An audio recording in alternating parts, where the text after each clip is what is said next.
ஓம் சாந்தி. 1/10/2024 காலை முரளி. ஓம் சாந்தி. பாப்தாதா மதுபன்.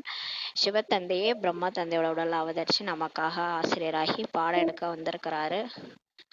ஆத்மா அபிமானி நிலையிலிருந்து நாம் இறை மாணவர்கள் மிக கவனமா இந்த முரளியை கேட்கலாம். பாபா சொல்றாங்க, இனிமையான குழந்தைகளே, ஆத்ம உணர்வுடையராக இருக்கும் பயிற்சி செய்யுங்கள். தேகி அபிமானி. தேக அபிமானினா இந்த தேகம்தான் நான் நினச்சிக்கிட்டு தேக உணர்வுல இருக்கிறது, தேக உணர்வு சம்பந்தப்பட்ட விஷயங்களே பேசுறது, அந்த மாதிரி இருக்கிறது தேக அபிமானம். இப்போ அதுலேருந்து வெளியே வர பயிற்சி செய்யுங்க. அது தேக உணர்வு வர்றதுக்கு நம்ம பயிற்சிலாம் பண்ணுறதே இல்லை, ஆட்டோமேட்டிக்காகவே அந்த மாதிரி வருது. ஆனால் ஆத்ம உணர்வுக்கு தான் நம்ம பயிற்சி செய்ய வேண்டியதாக இருக்குது. ஆனால் உண்மையை பார்த்தீங்கன்னா நம்ம ஆத்மா தான், நம்ம இந்த தேகமே கிடையாது. அதனால் இப்போ ஆத்ம உணர்வுடையவராக இருக்கக்கூடிய பயிற்சியை பண்ணுங்கன்னு சொல்லி பாபா சொல்கிறாரு. இந்த பயிற்சினால் தான் நீங்கள் புண்ணிய ஆத்மா ஆக முடியும். இந்த ஆத்ம உணர்வுடைய பயிற்சி செய்ய செய்ய செய்ய தான் நீங்கள் புண்ணிய ஆத்மாவா இப்போ ஆக முடியும்னு சொல்லி சொல்கிறாரு. கேள்வி: எந்த ஒரு ஞானத்தின் காரணமாக குழந்தைகளாகிய நீங்கள் எப்போதும் மகிழ்ச்சியுடன் இருக்கிறீர்கள்? இப்போ நம்ம பாபா கிட்ட வந்தோடனே மகிழ்ச்சி ஆயிடுறோம். எந்த ஒரு ஞானத்தினால நம்ம எப்பவுமே மகிழ்ச்சியா இருக்கிறோம்னு சொல்லி கேட்கிறாரு. பதில்: இந்த நாடகம் மிகவும் அதிசயமாக அமைக்கப்பட்டுள்ளது. இதில் ஒவ்வொரு நடிகரின் அழியாத பாகம் பொருந்தி உள்ளது என்ற ஞானம் உங்களுக்கு இப்போ கிடைத்திருக்குது இல்லையா? இதுக்கு முன்னாடி நம்ம ட்ராமா, அழிவற்றது, ரிப்பீட் ஆகுது, இதெல்லாம் தெரியாமல் இருந்தோம். இப்போ தான் நம்ம தெரிஞ்சுக்கிட்டோம் இது ஒரு நாடகம். இப்போ நம்ம வாழ்க்கையை கூட ஒரு நாடகம் தான். இந்த நாடகம் அந்த அதிசயமாக உருவாக்கப்பட்டதுன்னு சொல்லி சொல்றாரு. இதுல ஒவ்வொரு நடிகரும் அவங்கவுங்களுக்கும் தனியா பார்ட், அழியாத பார்ட்டு பொருந்திருக்கிறது. அதனால நம்ம யாருடைய நடிப்பும் எதுவுமே செய்ய முடியாது. அவங்கவுங்க பார்ட் என்னவோ அதை நடிக்கிறாங்க. இந்த ஞானம் நமக்கு இப்ப கிடைச்சிருக்குது. எல்லாரும் அவங்கவுங்க நடிப்பு நடிக்கிறாங்க. இந்த காரணத்தினால நீங்க எப்போதும் இப்ப மகிழ்ச்சியா இருக்கிறீங்கன்னு சொல்லி பாபா சொல்றாரு. முன்னாடியெல்லாம் கவலைப்படுவோம்ல, அந்த ஞானம் இல்லாதனால இவங்க ஏன் இப்படி இருக்கிறாங்க, இவங்க ஏன் அந்த மாதிரி நம்ம கஷ்டம் கொடுக்குறாங்க, அப்படிலாம் யோசிப்போம். இப்போ பாபா சொல்லிட்டதுனால இது ட்ராமா, அவங்கவுங்க பார்ட்டை நடிக்கிறாங்க. அவங்க சுபாஷ் சம்ஸ்காரம் அப்படிதான், அவங்களோட நடிப்பே அதான், ஆத்மாவில் ஸ்டோராக இருக்கிற பார்ட்டு அவங்க நடிக்கிறாங்க அப்படின்ட்டு நம்ம ஏற்றுக்கணும். அந்த ஏற்றுக்கொள்ளும் சக்தி இருக்கிறதுனால நம்ம மகிழ்ச்சியாக பெருக்கிறோம்னு சொல்லி சொல்கிறாரு. கேள்வி: மற்றவர்களிடம் இல்லாத எந்த ஒரு கலைத்திறமை தந்தையிடம் மட்டுமே இருக்கிறது? இப்போ மற்றவங்க யாராலையும் அந்த வேலையை செய்ய முடியாது. அந்த மாதிரியான ஒரு கலைத்திறமை கடவுள்கிட்ட இருக்குது. அது என்ன அப்படின்னு சொல்லி கேட்குறாரு. பதில்: தேகி அபிமானியாக ஆத்ம உணர்வுடையவராக ஆக்கும் கலை ஒரு தந்தையிடம் மட்டுமே இருக்கிறது. இந்த தேக உணர்வுல இருந்து நம்மளை கொண்டு ஆத்ம உணர்வை அடைய வைக்கிறாரு. அந்த கலை அவர்கிட்ட மட்டும் தான் இருக்குது. ஏனெனில் அவர் சுயம் சதா ஆத்மாவாகவே, பரமாத்மான்றது அவர் எப்பயுமே தேக உணர்வுல வர்றதில்ல, எப்பயுமே ஆத்மாவாகவே இருக்கிறார், சுப்ரீமா இருக்கிறார், உயர்ந்தவராக இருக்கிறார்ன்றதுனால அவரோட சேர்ந்து நம்மளும் அவரை மாதிரியே மாறுறோம். இந்த கலைத்திறமை எந்த ஒரு மனுஷனுக்கும் வர முடியாது சொல்லி பாபா சொல்றாரு. ஓம் சாந்தி. ஆன்மீக குழந்தைகள், அதாவது ஆத்மாக்களுக்கு தந்தையே இப்ப புரிய வைக்கிறாரு. தன்னை ஆத்மான்ட்டு உணர வேண்டும் அல்லவா? பாபா சொல்றாரு, இவ்வளோ நாளா தேக உணர்வுல இருந்தீங்க, இப்ப நான் வந்துட்டேன் இல்லையா, நீங்கெல்லாம் என்னோட குழந்தைகள், ஆத்மாக்கள், உங்களை ஆத்மான்னு உணரணும் இல்லையான்னு சொல்லி கேட்குறாரு. நான் ஆத்மா ஆவேன், சரீரம் அல்ல என்ற பயிற்சியை முதலில் செய்யுங்கள். ஃபர்ஸ்ட் பாடமே பார்த்தீங்கன்னா இந்த பாடம் தான். அதனால தான் பிரம்மா பாபா ஆரம்பத்துல இருந்தே நான் ஆத்மான்ட்டு ஒரு நோட்டு ஃபுல்லா எழுதுற பயிற்சி செஞ்சார். ஏன்னா அந்த அளவுக்கு ஆழ் மனசுல அதை ஸ்டோர் பண்ணணும். ஏன்னா இந்த தேகம்தான் நான்ட்டு அது நம்ம என்னதான் முயற்சி பண்ணாலும் இந்த தேகம்தான் நான் அப்படின்ற அந்த உணர்வு இருக்குது. அது ஏன்னு தெரியல, அது 2500 வருஷமா நமக்கு ஊறி போயிருக்குது. இந்த தேகம்தான் நான். இத்தனைக்கும் நம்ம 100 வருஷத்துக்கு ஒரு தடவை ட்ரெஸ் மாத்துறோம். 100 வயசு வரைக்கும் கூட வாழறோம்லாம் சொல்ல முடியாது.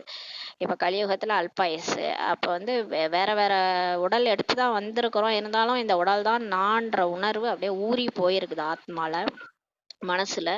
அதனால பாபா இப்ப அந்த பயிற்சி செய்யுங்க. நான் ஆத்மா ஆவேன், சரீரம் அல்ல என்ற பயிற்சியை முதல்ல செய்யுங்கள்ட்டு தந்தை இப்ப குழந்தைகளுக்கு புரிய வைத்துள்ளார். தன்னை ஆத்மா என்று உணர்ந்திருக்கும் பொழுதுதான் பரமாத்மாவை நினைவு செய்வீர்கள். ஏன் பாபா அந்த மாதிரி சொல்றாருன்னா, நீங்க உங்களை ஆத்மான்னு புரிஞ்சுக்கும் போது தான் என் நினைப்பே உங்களுக்கு வரும்னு சொல்லி சொல்றாரு. அப்பதான் அப்பாவை, பரமாத்மாவை நினைவு செய்வீங்கன்றாரு. அதனாலதான் சொல்றாருல, என்ன நினைங்க, என்னை நினைச்சா பாவம் போயிடும். ஆனா நீங்க தன்னை ஆத்மான்னு உணராம என்னை நினைக்க மாட்டீங்க, தேக உணர்வுல இருக்கிறீங்க, அதனாலதான் உங்க பாவம் போக மாட்டுதுன்றாரு. தன்னை ஆத்மா என்று உணரவில்லை என்றால் பின் அவசியம் லௌகீக உறவினர்கள், தொழில் ஆகியவை தான் நினைவில் வந்து கொண்டு இருக்கும். இப்ப நம்மள ஆத்மானே புரிஞ்சுக்கல, எப்பயும் போல சாதாரணமா அந்த தேகம்னு நினைச்சுக்கிட்டு எப்பயும் போல வாழறோம்னா, அப்ப வந்து அவசியம் நமக்கு நம்ம உடம்பு, உறவினர்கள், அந்த தொழில், அதுலயே தான் புத்தி போகும். நினைவு வந்து சம்பாதிக்கணும், நான் அங்க போகணும், நான் இதை வாங்கணும், அதை வாங்கணும், அவங்கள பார்க்கணும், இவங்கள்ட்ட பேசணும். அப்ப அந்த வந்து நம்ம தேக உணர்வுல இருக்கும்போது அந்த ஆத்மான்றது மறந்து போய் தேக உணர்வுல இருக்கும்போது இதே தான் நினைவு வரும்ன்றாரு. எனவே நான் ஆத்மா ஆவேன் என்ற பயிற்சி தான் முதலில் செய்ய வேண்டும். அப்ப இந்த பாபா இன்னைக்கு முதல் பாடத்தை திரும்ப திரும்ப சொல்றாரு. அப்ப நான் வந்து இந்த உடம்பு அல்ல, நான் ஆத்மான்ற பயிற்சியை செய்யணும். அப்போதுதான் ஆன்மீக தந்தையின் நினைவு நிலைச்சு இருக்கும்னு சொல்றாரு. அப்பதான் சொல்றாருல்ல, என்ன நினைவு பண்ணுங்க. அப்ப நம்ம ஏன் நினைக்க முடியலன்னா, நம்ம தேக உணர்வுல இருக்கிறதுனால நம்மளால நினைக்க முடியல. அதனால நீங்க பயிற்சி பண்ணிட்டே இருக்க என் நினைவு தானா வரும்ன்றாரு. தந்தை தன்னை தேகம் என்று நினைக்காதீர்கள் என்று இந்த படிப்பினையை நமக்கு அளிக்கிறார். இந்த ஞானத்தை தந்தை முழு கல்பத்தில் ஒரே ஒரு முறைதான் வந்து அளிக்கிறார். இப்ப சத்தியமான சிவன் வந்திருக்கிறாரு. ஆனா அவர் எப்ப வராருன்னா, கல்பத்துல 5000 வருஷத்துக்கு ஒரு தடவை தான், சங்கம யுகத்துலதான் வராரு. ஒரு தடவை தான் வந்து இந்த படிப்பினையை கொடுக்குறாரு. என்ன கொடுக்குறாரு? ஆத்மான்னு புரிஞ்சுக்கங்க, இந்த தேகம் நீங்க கிடையாது, நினைக்காதீங்கன்னு சொல்றாரு. பிறகு 5000 வருடங்களுக்கு பிறகு இந்த அறிவுரை நமக்கு மீண்டும் கிடைக்கும்ன்றாரு. தன்னை ஆத்மா என்று உணர்ந்தீர்கள் என்றால் தந்தையும் நினைவிற்கு வருவார். இப்ப எதுக்கு பாபா ஆத்மான்னு சொல்றாருன்னா, நீங்க ஆத்மான்னு புரிஞ்சாதான் என் நினைவே உங்களுக்கு வரும் அப்படின்னு சொல்றாரு. அரை கல்பமாக நீங்கள் உங்களை தேகன்ட்டு நினைச்சுக்கிட்டீங்க, இப்போது தன்னை ஆத்மான்ட்டு உணர்ந்து கொள்ள வேண்டும் சொல்றாரு. எப்படி நீங்க ஆத்மாவாக இருக்கிறீர்களோ அதே போலதான் நான் கூட ஒரு ஆத்மாவா தான் இருக்கிறேன், ஆனால் நான் சுப்ரீம் ஆத்மாவா இருக்கிறேன்னு சொல்றாரு. நான் இருப்பதே ஆத்மாவாக தான், எப்பயுமே அவர் ஆத்மாவா தான் இருக்கிறார், அவர் உடல்ல வர்றதே கிடையாது. அதனால அவருக்கு சரி தேக அபிமானி ஆக மாட்டார். அவர் தேகி, எப்பயுமே தேகி ஆத்மா அபிமானி தான் அவரு. எனவே எனக்கு எந்த ஒரு தேகமும் நினைவுக்கு வருவதே இல்லை. அவர் எப்பயுமே ஆத்மாவா இருக்கறனால அவர் நம்ம உடலெல்லாம் இப்ப கூட வராரு இல்லையா, நம்ம உடம்பெல்லாம் பாக்குறது இல்ல, அவர் நேரா நெற்றி பூர்வத்தை தான் பாக்குறாரு, ஆத்மாவை தான் பாக்குறாரு. எப்படி இருக்கு ஆத்மா, ஐயோ என்னோட குழந்தைன்ட்டு பாக்குறாரு, புள்ளிய மட்டும் தான் பாக்குறாரு, அவர் உடம்பெல்லாம் பாக்குறது இல்ல. இந்த தாதாவோ சரீரம் உடையவர் அல்லவா, இந்த பிரம்மா பாபாவுக்கு சரீரம் இருக்குது. ஆனா அந்த தந்தை, நம்மளுடைய சிவத்தந்தை புள்ளியா இருக்கிறார், நிராகாரமானவர், இன்கார்பரியல் கிராட்ஃபாதர்னு சொல்லுவாங்க கிறிஸ்துவ தர்மத்துல. இந்த பிரஜாபிதா பிரம்மாவோ சாக்காரி ஆகிறார். ஆனா இந்த பிரம்மா பாபாவுக்கு உடம்பு இருக்குது. சிவபாபாவின் உண்மையான பெயரே சிவன் ஆகும் சொல்றாரு. அவர் இருப்பதே ஆத்மாவாக தான். அவரும் நம்மள மாதிரிதான் ஆத்மா, அவருக்கு உடம்பு கிடையாது. ஆனால் அவர் உயர்ந்தவராக, அதாவது சுப்ரீம் ஆத்மாவாக ஆவார். இந்த சமயத்தில் மட்டுமே வந்து இந்த உடல்ல பிரவேசமாகிறார். அவர் வந்து சுப்ரீம் உயர்ந்த ஆத்மா இருந்தாலும் நமக்கு உடல் ஆதாரமா எடுத்து வந்தாதான் நம்ம கூட ஒரு பேச முடியுன்றனால பிரம்மா பாபா உடலை ஆதாரமா எடுத்து வராரு. அவர் ஒருபோதும் தேகாபிமானியாக இருக்கவே முடியாது. ஏன்னா அவருக்கு உடம்பே கிடையாதுனால தேக உணர்வுல அவர் வரவே முடியாது. இப்ப நம்ம ஒன்னா மாறி மாறி பாபான்னு நம்ம போய் அவரை கட்டி பிடிச்சிக்கிறோம், பிரம்மா பாபாவை கட்டி பிடிச்சிக்கிறோம். எப்படி என்ன பண்ணாலும் நம்ம உடம்பெல்லாம் அவருக்கு தெரியாது. அவர் நம்மளை பாக்குறதே ஆத்மாவை தான் பார்ப்பாரு. அதனால அவர் தேக அபிமானியா அவருக்கு ஆக முடியாதுன்றாரு. சாக்காரி மனிதர்கள் தேக அபிமானியாக தான் இருப்பாங்க. இப்ப நம்ம உலகத்துல இருக்கிறவங்க மனுஷங்க எல்லாமே தேகத்தை தான் பாக்குறாங்க இல்லையா. எல்லாரும் நம்மளை பார்த்தா எப்படி பார்ப்பாங்க, நம்ம முகம், நம்ம உடம்பு, குண்டா இருக்கிறீங்க, ஒல்லியா இருக்கிறீங்க, இந்த எல்லா கம்ப்ளைண்ட்ஸும் எதை பத்தி வருது, சரீரம் பத்தி தான் வருது. ஏன்னா இங்க இருக்கிறவங்க எல்லாம் தேகாபிமானியா இருக்கிறாங்க. அவரோ இருப்பதே நிராகாரமானவராங்க. ஆனா கடவுள் வந்து நம்மளை என்னைக்காவது நீங்க குண்டா இருக்கிறீங்க, ஒல்லியா இருக்குங்க சொல்லியிருக்கிறாரா? ஏன்னா அவர் உடம்பே பார்க்க மாட்டாரு. அவர் வந்து புள்ளியா ஆத்மாவை மட்டும் தான் பாக்குறாரு. ஆத்மால தெய்வீக குணங்கள் இருக்குதா அதை தான் பாக்குறாரு, மனசு புத்தி தான் பாக்குறாரு. மற்றபடி அவர் உடலை பாக்குறது இல்ல. தெய்வீக குணங்கள் இருக்குதா, அல்ல அவகுணங்கள் இருக்குதா, அதை மட்டும் தான் பாக்குறாரு.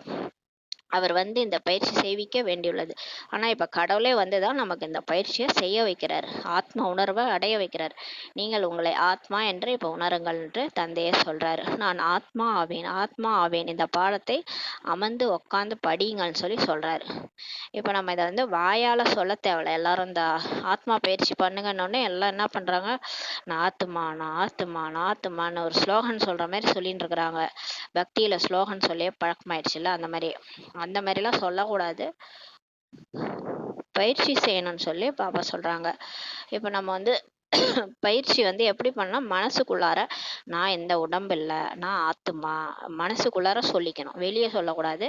நான் இந்த உடம்பு இல்ல, நான் ஆத்துமா, தனக்கு தானே பேசிக்குவோம்ல அந்த மாதிரி.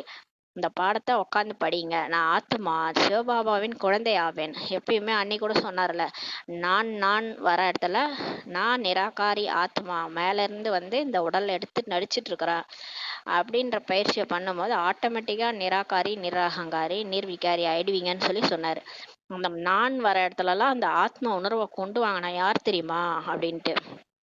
அப்போ வந்து இப்போ நம்ம ஒரு சினிமாலாம் நம்ம பார்த்துருக்கோம்ல, அந்த வந்து பழைய அவங்களுடைய பழைய உணர்வு, அந்த பழைய ஜென்ம ஞாபகம் வரும்போது அவங்களுக்குள்ளார ஒரு உணர்வு அப்படியே வரும். அப்படியே நான் யார் அப்படின்ட்டு அந்த அருந்ததி படத்தெல்லாம் காமிப்பாங்க. நான் அருந்ததி, நான் உன்னை வெளியே வர விட மாட்டேன் அப்படின்ற மாதிரி அது சொல்லும் பாருங்களேன். அந்த பழைய உணர்வு அவங்களுக்கு வருது. அந்த மாதிரி பாபா நம்மள வர வைக்க சொல்றாரு. நான் யார் தெரியுமா, நான் ஆத்துமா, பரந்தாமத்துல இருந்து வந்திருக்கிறேன், நான் வந்து நடிக்க வந்திருக்கேன், இந்த உடல் இல்லை அப்படின்ற உணர்வை ஒரு செகண்ட், ஒரு நாள்ல நீங்க 1 மணி நேரத்துக்கு ஒரு தடவை அந்த பயிற்சி பண்ணுங்க. 1 செகண்ட் பண்ணுங்க போதுன்றாரு. நீங்க நாள் முழுதும் கூட பண்ண வேணாம். நீங்க 1 மணி நேரத்துக்கு 1 செகண்ட், நீங்க ஒரு 11 மணிக்கு பண்றீங்களா, அதோட 12 மணிக்கு பண்ணுங்க. நான் மேல இருந்து அவதரிச்சு வந்திருக்கிற ஆத்மான்றத நினைவு கொண்டு வாங்கன்றாரு. அவ்வளவுதான். அந்த பயிற்சி மட்டும் செய்யுங்க. இந்த மாதிரி ஒவ்வொரு விஷயத்திலும் பயிற்சி வேண்டும் அல்லவான்னு சொல்லி சொல்றாரு. அதே மாதிரி நான் ஆத்மா, சிவபாபாவுடைய குழந்தைன்ற பயிற்சி செய்யுங்க. 1 மணி நேரத்துக்கு 1 செகண்ட் செய்யுங்க போதும், சக்தி வந்துரும்ன்றாரு. அதாவது அந்த பழைய நினைவு மறதி விளையாட்டு, இது நினைவு மறதி விளையாட்டுல நினைவை கொண்டு வாங்கன்றாரு. உண்மையிலே நான் யாரு, போன ஜென்மம் நான் என்ன, அதுக்கு முன்னாடி ஜென்மம் நான் என்ன, நான் ஃபர்ஸ்ட் ஜென்மத்துல என்னவா இருந்தேன், அந்த வந்து நினைவு கொண்டு வாங்கன்னு சொல்றாரு. தந்தை ஒன்றும் புது விஷயத்தை புரிய வைப்பதில்லை. பாபா ஒன்றும் நீங்க நினைக்கிற மாதிரி புதுசாலாம் சொல்லி கொடுக்கல. ரொம்ப பழைய விஷயம் இதெல்லாம். போன கல்பம் இதே தான் நடந்ததுன்றாரு. நீங்கள் உங்களை ஆத்மா என்ற உறுதியாக உணர்ந்து விடும்போது தந்தை நினைவு உறுதியாக இருக்கும். நீங்க என்னைக்கு நீங்க இந்த நம்ப வைக்கிறீங்களோ ஆழ மனசுக்கு, நான் இந்த உடம்பு இல்லை, நான் ஆத்மா தான்றத புரிஞ்சுக்கிறீங்களோ, அன்னைக்கு தானாவே பாபா நினைவு உங்களுக்கு வந்துரும்ன்றாரு. நீங்க பாபாவை மறக்கவே மாட்டீங்க. அவங்க உறுதி, அவங்க உடம்புல ஓடுற ஒரு ஒரு ரத்தத்திலையும் ஒரு ஒரு சொல்லுவாங்கல்ல, அனுமனுடைய ஒரு ஒரு ரோமமும், ஒரு ஒரு அந்த முடி இருக்குல்ல, அது ஒரு ஒரு ரோமமும் வந்து ராம நாமம் சொல்லணும்னு சொல்லி சொல்லுவாங்க. அந்த மாதிரி நம்ம வந்து ஆத்மா உணர்வுல வந்துட்டோம், உறுதியாயிட்டோம்னா நம்ம ஒரு ஒரு முடியும், ஒரு ஒரு ரோமமும் ரத்தமும் என்ன சொல்லும், ஒரு ஒரு சுவாசமும் என்ன சொல்லும், சிவன் சிவன் சொல்லிட்டே இருக்கும். சிவபாபா பரமாத்மா தான் என்னுடைய அப்பா அப்படின்றத நமக்கு சொல்லிட்டே இருக்கும். உறுதியாயிடும்னு சொல்லி சொல்றாரு. அது எப்பன்னா நம்ம ஆத்மான்றத புரிஞ்சிக்கும் போது தான் சொல்லி சொல்றாரு. தேகாபிமானம் இருந்தது என்றால் தந்தையை நினைவு செய்ய முடியாம தான் இருப்பீங்கன்னு சொல்லி சொல்றாரு. இப்ப தேகாபிமானம் வந்துருச்சுன்னா கண்டிப்பா நம்ம தேகாபிமானமே ஒரு மாயா. இந்த தேகம்தான் நான் நினைச்சுக்கிறது ஒரு மாயா. அப்ப மாயையில இருக்கும்போது எப்படி கடவுள் நினைக்க வருவார்? அதனால நம்ம மாயையில தான் இருப்போன்றாரு. அப்ப கடவுளை நினைக்க முடியாது. அரை கல்பம் உங்களுக்கு தேகத்தின் அகங்காரம் இருக்கிறது. நீங்க இப்பன்னு இல்ல, 2500 வருஷமா இதே மாதிரிதான் நீங்க நிறைய பேர் கூட நடிச்சு துவாபர யுகத்துல இருந்தே உங்களுக்கு அந்த தேக அபிமானம் இருக்குதுன்னு சொல்லி சொல்றாரு. தேக அகங்காரம் கூட இருக்குது, நான் யார் தெரியுமான்ட்டு அந்த உடலுடைய அபிமானம் இருக்குன்றாரு. இப்போது உங்களை ஆத்மா என்று உணருங்கள் என்று உங்களுக்கு இப்ப நான் வந்து என்ன சொல்லி கொடுக்குறேன், ஆத்மான்னு புரிஞ்சுக்கோங்க அப்படின்னு சொல்லி பாபா வந்து கத்து கொடுக்குறாரு. சத்தியுகத்தில் இது போல தன்னை ஆத்மான்ற உணருங்கள்ட்டு யாரும் சொல்லி கொடுப்பதில்லை. சத்தியுகத்துல தேவதைகள் இருப்பாங்க. எந்த தேவதையும் போய் நீ ஆத்துமான்னுலாம் சொல்லி கொடுக்க மாட்டாங்க. சரீரத்துக்கு பெயர் இடப்படுகிறது தான். ஆனா அந்த தேவதையோடைய சரீரம் இருக்குல்ல, அவங்கவுங்களுக்கு பேர் இருக்கும். இல்லை என்றால் ஒருவரை எப்படி கூப்பிடுவாங்க, எப்படி அழைச்சிக்குவாங்க. இப்ப கூட நமக்கு ஆளாளுக்கு பேர் இருக்கு இல்லையா, அப்பதான் அந்த பேர் சொல்லி கூப்பிடுறோம். ஏன்னா சரீரத்துக்கு பேர் வேணும், ஆத்மாக்கெல்லாம் பேர் தேவையில்லை. இங்கு நீங்கள் தந்தையிடமிருந்து என்ன ஆஸ்தி பெற்றீர்களோ அதே பிராப்தியை தான் அங்கு அடையிறீங்கன்னு சொல்லி சொல்றாரு. இப்போ நீங்க பாபா கிட்ட இருந்து அந்த குணம், சக்தி, ஞானம்லாம் வாங்குறீங்க இல்லையா, அந்த பிராப்தியை தான் நீங்க அங்க போய் சொர்க்கத்துல அடையிறீங்க. மற்றபடி பெயர் சொல்லி தான் அழைப்பார்கள் அல்லவா. மற்றபடி அங்க கிருஷ்ணருக்கு கிருஷ்ணருடைய பேரு, அது மாதிரி ஒவ்வொருத்தவங்களுக்கும் பேர் தனியா இருக்குன்றாரு. கிருஷ்ணர் என்பது கூட சரீரத்தின் பெயர் தான் அல்லவா. இப்ப கிருஷ்ணர்ன்ற பேரு கூட அந்த சரீரத்துக்கான பேர் தான், அந்த ஆத்மாவுக்கான பேர் கிடையாது. அந்த மாதிரி கிருஷ்ணருடைய சரீரத்துக்கு கிருஷ்ணர்ன்ட்டு பேரு. பெயர் இல்லாமல் காரியங்கள் ஆகியவையோ நடக்கவே முடியாது. இப்ப பேர் இல்லாம எப்படி நம்ம ஒரு ஆதார் கார்டு வேணும்னா கூட பேர் வேணும். பேர் இல்லாம எந்த காரியமும் நடக்காது. சத்தியுகத்துல இருந்தே அப்படிதான். அப்படின்றி அங்கே தன்னை ஆத்மா என்று உணருங்கள் என்று சொல்வார்கள்லாம் என்பதல்ல. இருந்தாலும் சத்தியுகத்துல நீங்க ஆத்துமா ஆத்துமான்னு இந்த மாதிரி பாபா பயிற்சி பண்ண சொல்றாரு, அந்த மாதிரிலாம் அங்க யாரும் சொல்ல மாட்டாங்க. அங்க ஆத்ம அபிமானியாகவே இருக்கவே இருப்பார். அங்க எல்லாருமே தானாவே ஆத்மாதான் நான்றத உணர்ந்து இருப்பாங்க. அந்த தேகம் மேல அவங்க கண்ணே போகாது. இப்ப நம்ம தேகத்தை தானே பாக்குறோம், அவங்க சொர்க்கத்துல யாரும் தேகத்தையே பார்க்க மாட்டாங்க, எல்லாரும் நெற்றி பூர்வத்தால் ஆத்மாவை தான் பார்ப்பாங்க. ஆத்மா உணர்வுல இருப்பாங்க, ஆத்மா குணங்கள் தான் வெளிப்படும். அந்த மாதிரி இயற்கையாவே ஆத்மா அபிமானியாவே அங்க இருப்பாங்க. இந்த பயிற்சி உங்களுக்கு இப்போது சேவிக்கப்படுகிறது. ஆனா அது எப்படி அங்க வருது அந்த பயிற்சினா, இங்க நம்ம செய்யற பயிற்சி தான் சத்தியுகத்துல அந்த மாதிரி இயல்பாவே நம்ம ஆயிடுறோம். இந்த ஒரு பிறவி நம்ம செய்யற பயிற்சி அங்க இயல்பாவே ஆத்மாபிமானியா ஆயிடுவீங்கன்றார். ஏனெனில் பாவங்கள் மிகவும் ஏறியுள்ளன. இப்ப நமக்கு ஏன் பயிற்சி கொடுக்குறாருன்னா, இந்த ஆத்ம உணர்வு நம்ம வந்துட்டோம்னா நம்ம ஆத்மால இருக்கிற பாவம்லாம் போயிருன்றாரு. ஏன்னா பாபாவுடைய கனெக்ஷன் ஏற்பட்டுடும். அப்ப பாபாவும் நம்மளும் சேரும் போது அந்த யோகா அக்னியில பாவம்லாம் அழிஞ்சிருதுன்றாரு. தேக உணர்வுல இருக்கும்போது பாவம் ஏற்படுது, ஆத்ம உணர்வுல வரும்போது பாவம்லாம் அழிஞ்சிருதுன்னு சொல்லி சொல்றாரு. மெல்ல மெல்ல கொஞ்சம் கொஞ்சமாக பாவங்கள் ஏறி ஏறி இப்போது முழுமையான பாவாத்மாவாக ஆகி விட்டுள்ளீர்கள் சொல்லி சொல்றாரு. நம்ம ஒரேடியாலாம் பாவிகளா ஆகல. நம்ம 2500 வருஷமா அரை கல்பமா நம்ம என்னெல்லாம் நம்ம செஞ்சோமோ அப்படியே கொஞ்சம் கொஞ்சமா ஏறிட்டே வந்திருக்குது. பாவ குடம் நிரம்பி இருக்குது. கடைசியா எப்ப ரொம்ப பாவ குடம் நிறையுதோ அப்பதான் நமக்கு பாபா கிடைக்கிறாரு. பாபா கிடைச்சி பாபா மூலமா நமக்கு ஞானம் கிடைக்குது. ஞானம் கிடைக்க கிடைக்க நமக்கு பாவம்லாம் இப்ப அழியுது. பாவத்தை அழிச்சிட்டு இருக்கிறோம் பாபா நினைச்சு நினைச்சு. அரை கல்பமாக என்னெல்லாம் நீங்க செய்தீர்களோ அது முடிந்து கூட போகும் அல்லவா. மெல்ல மெல்ல இப்ப குறைந்து கொண்டே போகிறது. சத்தியுகத்தில் நீங்கள் சதோ பிரதானமாக இருக்கிறீங்க, திரேதாவில் கூட சதோ ஆகிடுறீங்க. சத்தியுகத்துல ரொம்ப தூய்மையா, இப்ப குழந்தை எப்படி இருக்கும் அந்த மாதிரி, குழந்தைக்கு தப்பு தவறே தெரியாது இல்லையா, அது எல்லாமே அது தூய்மையா இருக்கும். குழந்தை அது தப்பும் செய்யாது. அது மாதிரி அதுக்கு காமம் கோபம் பற்று ஆசை அகங்காரமே இருக்காது குழந்தைக்கு. நல்லா பாத்தீங்கன்னா அந்த மாதிரி நம்ம சத்தியுகத்துல இருக்கிறோம். திரேதாவில தான் கொஞ்சம் குறையுது, அப்படியே 12 கலை குறையுது, சதோ ஆயிடுறீங்க. அப்புறம் ஆஸ்தி இப்போது கிடைக்கிறது. ஆனா அதுக்கான ஆஸ்தி நமக்கு இப்ப கிடைக்குது. தன்னை ஆத்மா என்று உணர்ந்த தந்தையை நினைவு செய்தால்தான் ஆஸ்தியே கிடைக்கிறது சொல்லி சொல்றாரு. இப்ப நமக்கு ஆஸ்தி எப்படி கிடைக்கும்னா, நம்ம தேக உணர்வுல தான் நமக்கு ஆஸ்தி கிடைக்காது. தேக உணர்வுல இருந்தா மாயாட்டம் தான் ஆஸ்தி கிடைக்கும். நம்ம ஆத்ம உணர்வுல வந்தாதான் பாபாவுடைய ஆஸ்தி நமக்கு கிடைக்குதுன்றாரு. இந்த தேகி அபிமானி ஆவதற்கான படிப்பினையை தந்தை இப்போதுதான் நமக்கு அளிக்கிறார். சத்தியுகத்துல இந்த படிப்பு கிடைக்கிறதே இல்லைன்னு சொல்லி சொல்றாரு. சொர்க்கத்துல நமக்கு இந்த பாடம்லாம் கடவுள் வரமாட்டாரு, நம்மளை எழுப்பிவிட மாட்டாரு, அமிர்த வேலையில நமக்கு முரளிலாம் சொல்லித்தர மாட்டாரு. அங்க நம்மளுடைய பிராப்தியை நம்ம அனுபவிக்கிறோம். அங்க இயல்பாவே ஆத்ம அபிமானியா இருப்போம். இங்கதான் பயிற்சி கொடுக்குறாருல, அங்க பயிற்சிலாம் செய்ய தேவையில்ல, தானாவே நான் ஆத்மான்றதை எல்லாரும் உணர்ந்திருப்பாங்க. அவரவர் பெயரில் தான் நடப்பார்கள். இங்கு நீங்கள் ஒவ்வொருவரும் நினைவு பலத்தினால் பாவ ஆத்மாவிலிருந்து புண்ணிய ஆத்மாவாக ஆகிறீர்கள் சொல்லி சொல்றாரு. இங்க நம்ம பாபாவை நினைச்சு நினைச்சு யோக பலத்தின் மூலமா நம்ம பாவ ஆத்மால இருந்து நம்ம புண்ணிய ஆத்மாவா ஆகணும்னு சொல்றாரு. சத்தியுகத்துல இந்த படிப்பின் அவசியமே கிடையாது. சொர்க்கத்துல இந்த மாதிரி முரளி எல்லாம் படிக்கணும் அவசியம் இல்லாது. இந்த படிப்பினையை நீங்கள் அங்கு எடுத்துக்கொண்டு செல்வதுமே கிடையாது. இந்த நம்ம முரளி படிப்பை நம்ம அங்க எடுத்துக்கிட்டு போக மாட்டோம். ஏன்னா இங்க சரீரம் விட்ட உடனே இந்த ஞானமே மறந்து போயிடும் நமக்கு. இங்க கடவுள் இருந்தாரு, நம்ம இந்த மாதிரி ஒரு வீட்டுல வாழ்ந்தோம், நம்ம போய் சென்டர்ல முரளி கேட்டோம், எதுவுமே நம்ம இந்த உடலை விட்ட உடனே மறந்து போயிடும். எல்லாத்தையும் மறந்துட்டு சொர்க்கத்துல போய் பிறந்துருவோம். அங்கு இந்த ஞானத்தை கூட நம்ம எடுத்து செல்வதில்லை. இந்த யோகத்தையும் நம்ம எடுத்துட்டே போக மாட்டோம். நமக்கு எல்லாமே அப்படியே பிராப்தி மாதிரி அமைஞ்சிரும். அங்க போயிட்டு அடுத்த பிறவி நம்ம எடுக்க ஆரம்பிச்சிரும். நீங்கள் பதித்த நிலையிலிருந்து பாவனமாக இப்போதுதான் ஆகணும். ஆனா இப்ப நம்ம பாவிகளா இருக்கிறோம்ல, நிறைய பாவ கணக்கு மூட்டை நம்ம தலைமையில இருக்குல்ல, அந்த தூய்மையற்ற நிலை இப்பயே நம்ம தூய்மை ஆகணுன்றாரு. எப்படின்னா பாபா நினைச்சு நினைச்சு பிறகு மெல்ல மெல்ல கலைகள் குறையுது. 16 கலையிலேருந்து 14 கலையா திரேதாயுகத்துல குறைஞ்சிரும். எப்படி சந்திரன் கலை குறைஞ்சு குறைஞ்சு கடைசியில் ஒரு கோடு அளவு மட்டுமே இருக்கிறது. இப்ப எப்படி பௌர்ணமி நிலவு நல்லா பிரகாசமா இருக்கும், அப்படியே குறைஞ்சு குறைஞ்சு கடைசியில் அமாவாசை ஒரு கோடு தான் தெரியும்.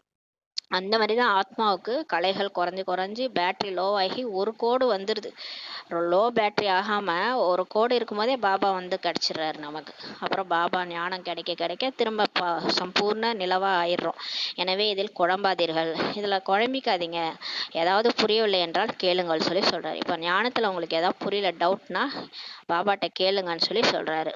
மறுநாள் முரளில புரிய வைப்பார். முதலிலோ நான் ஆத்மா ஆவேன் என்பதில் உறுதியான நம்பிக்கை கொள்ளுங்கள். இப்ப நீங்க எல்லாருக்குமே என்ன பிரச்சனைனா, எல்லாமே தெரியுது, இருந்தாலும் அவங்களால தேக உணர்வுல இருந்து வெளியே வர முடியல. ஏன்னா ஒரு பிராக்டிஸ் ஆயிடுச்சுன்னு வச்சுக்கோங்களேன், ஒரே மாதிரியே பழகிட்டு அதுல இருந்து நம்மளால வெளியே வர்றது கஷ்டமா இருக்கும். நம்ம ஒரு ஒரு ஒரு சிலது வந்து அப்படியே அந்த பழக்க வழக்கம்ன்றது ஆத்மால பதிவாயிருக்கு. இப்படிதான் ஏந்திருக்கணும், இப்படிதான் தூங்கணும், இப்படிதான் சாப்பிடணும் அப்படின்ட்டு நம்ம முன்னோர்கள் என்ன பழக்கி விட்டாங்களோ, நம்ம அம்மா அப்பா என்ன பழக்கி விட்டாங்களோ அது அப்படியே ஆத்மால ஸ்டோர் ஆயிருக்கு. இப்ப அதுல இருந்து நம்மளால ஸ்ரீமத்துன்னும் போது அது உயர்ந்த வழி, கடவுளுடைய வழின்னும் போது அதை ஃபாலோ பண்றதுக்கு எல்லா ஆத்மாவாலையும் முடியல. அதனால அவங்க கொஞ்சம் பொறுமையா தான் வந்து மாறுறாங்க. இருந்தாலும் பாபா என்ன சொல்றாரு, முதலிலோ நான் ஆத்மா ஆவேன்றதுல மட்டும் உறுதியான நம்பிக்கை வச்சுக்கோங்க. நான் இந்த தேகம் இல்ல, நீங்க எதை கடைப்பிடிக்கலனாலும் பரவாயில்ல, நான் இந்த தேகம் இல்ல, நான் ஆத்மாதான்றதுல உறுதியான நம்பிக்கை வைங்க.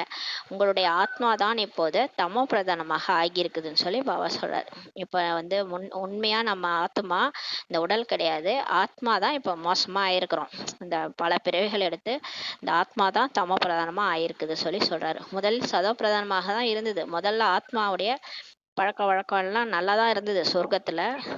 சொர்க்கத்துல எப்படி நம்ம இருந்தோம், சதோ பிரதான நிலையில தான் வாழ்ந்தோம். எப்படி இப்ப இந்த ஆடு மாடுகள்லாம் இருக்குது இல்லையா, அது பாத்தீங்கன்னா பச்சை காய்கறிகள் தான் சாப்பிடுது, சதோவா தான் இருக்கு. சதோ பிரதானமா ரொம்ப ஆடுலாம் பாத்தீங்கன்னா ரொம்ப அது ஒண்ணுமே தெரியாது அதுக்கெல்லாம். அந்த அளவுக்கு ரொம்ப சதோ பிரதானமா தான் இருக்குதுங்க அதுங்கெல்லாம். அந்த ஜீவ பிராணிகள்லே பாத்தீங்கன்னா அதுங்க வந்து சாதுவா இருக்குங்க. அதுங்களுக்கு வந்து எதுவுமே இருக்காது. அது அது அந்த பச்சை காய்கறிகள் சாப்பிட்றதுனால அந்த மாதிரி இருக்கிறாங்க. அந்த மாதிரி தான் நம்மளும் சொர்க்கத்துல இருந்தோம். நம்ம கூட இருந்த மிருகங்களும் அது மாதிரி தான் சாதுவா தான் இருந்தாங்க. எப்படி இந்த மாதிரி ஆனாங்க தமோ பிரதானமானா, இந்த உலக மாற்றம், அதுக்கப்புறம் நம்ம நம்ம ஆத்மாவுடைய மாற்றம். ஆத்மா ஸ்டேஜ் கடந்துருச்சு. சதோ பிரதானத்துல இருந்து சதோ, அப்புறம் தமோ, தமோ நிலை, இப்போ ரஜோல இருந்து தமோ நிலை அடைஞ்சிருச்சு. துவாபர யுகத்துல இருந்து இப்ப கலியுகத்துல ஆத்மா மாறிட்டாங்க.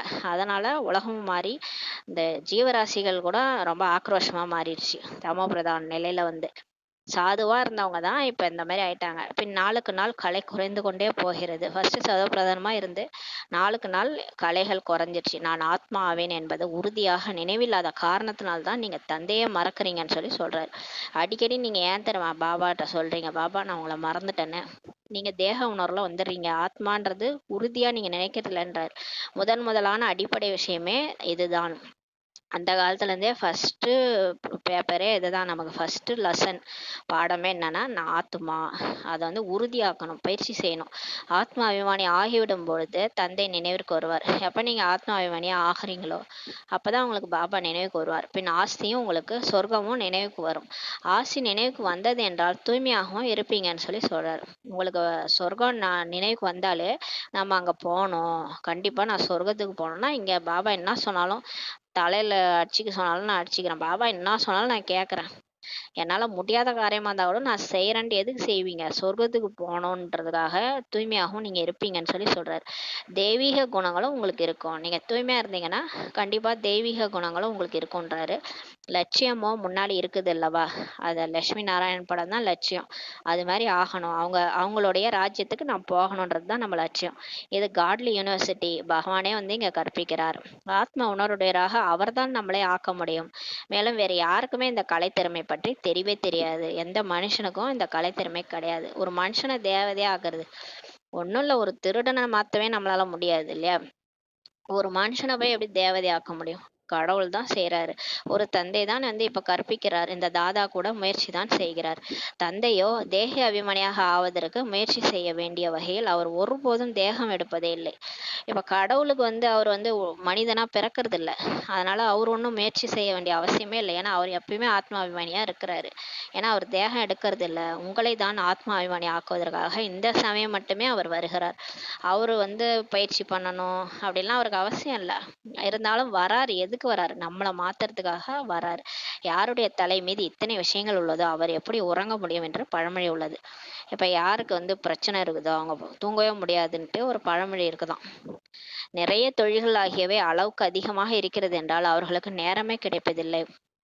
இப்ப யாருக்காவது நிறைய பிசினஸ் இருக்குன்னா அவங்களுக்கு டைமே இருக்காது. மேலும் யாருக்கு நேரம் இருக்கிறதோ அவர்கள் பாபாவுக்கு முன்னால் புருஷார்த்தம் செய்ய வருகிறார்கள்.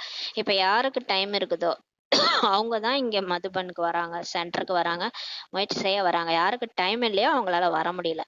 ஒரு சிலர் புதியவர்களும் இப்ப வருகிறாங்க. நாணமும் மிகவும் நன்றாக இருக்கிறது என்று நினைக்கிறார்கள். நிறைய புது குழந்தைகள் வராங்க.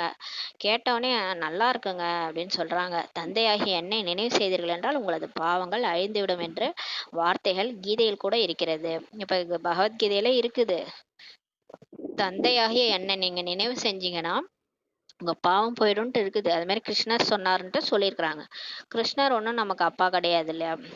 ஒருபோதும் நம்ம கிருஷ்ணரை அப்பான்னு சொல்ல முடியாது. எனவே தந்தை இதை புரிய வைக்கிறார்.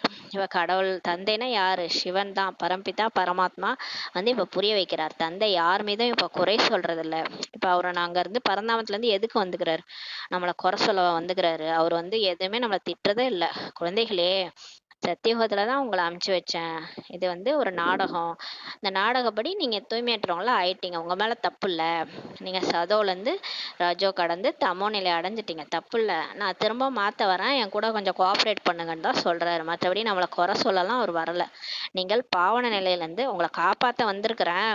என் கூட வந்துருங்க. எதுக்கு இந்த மோசமான உலகத்துல கஷ்டப்படுறீங்கன்ட்டு நம்மளை காப்பாத்த வந்திருக்கிறாரு.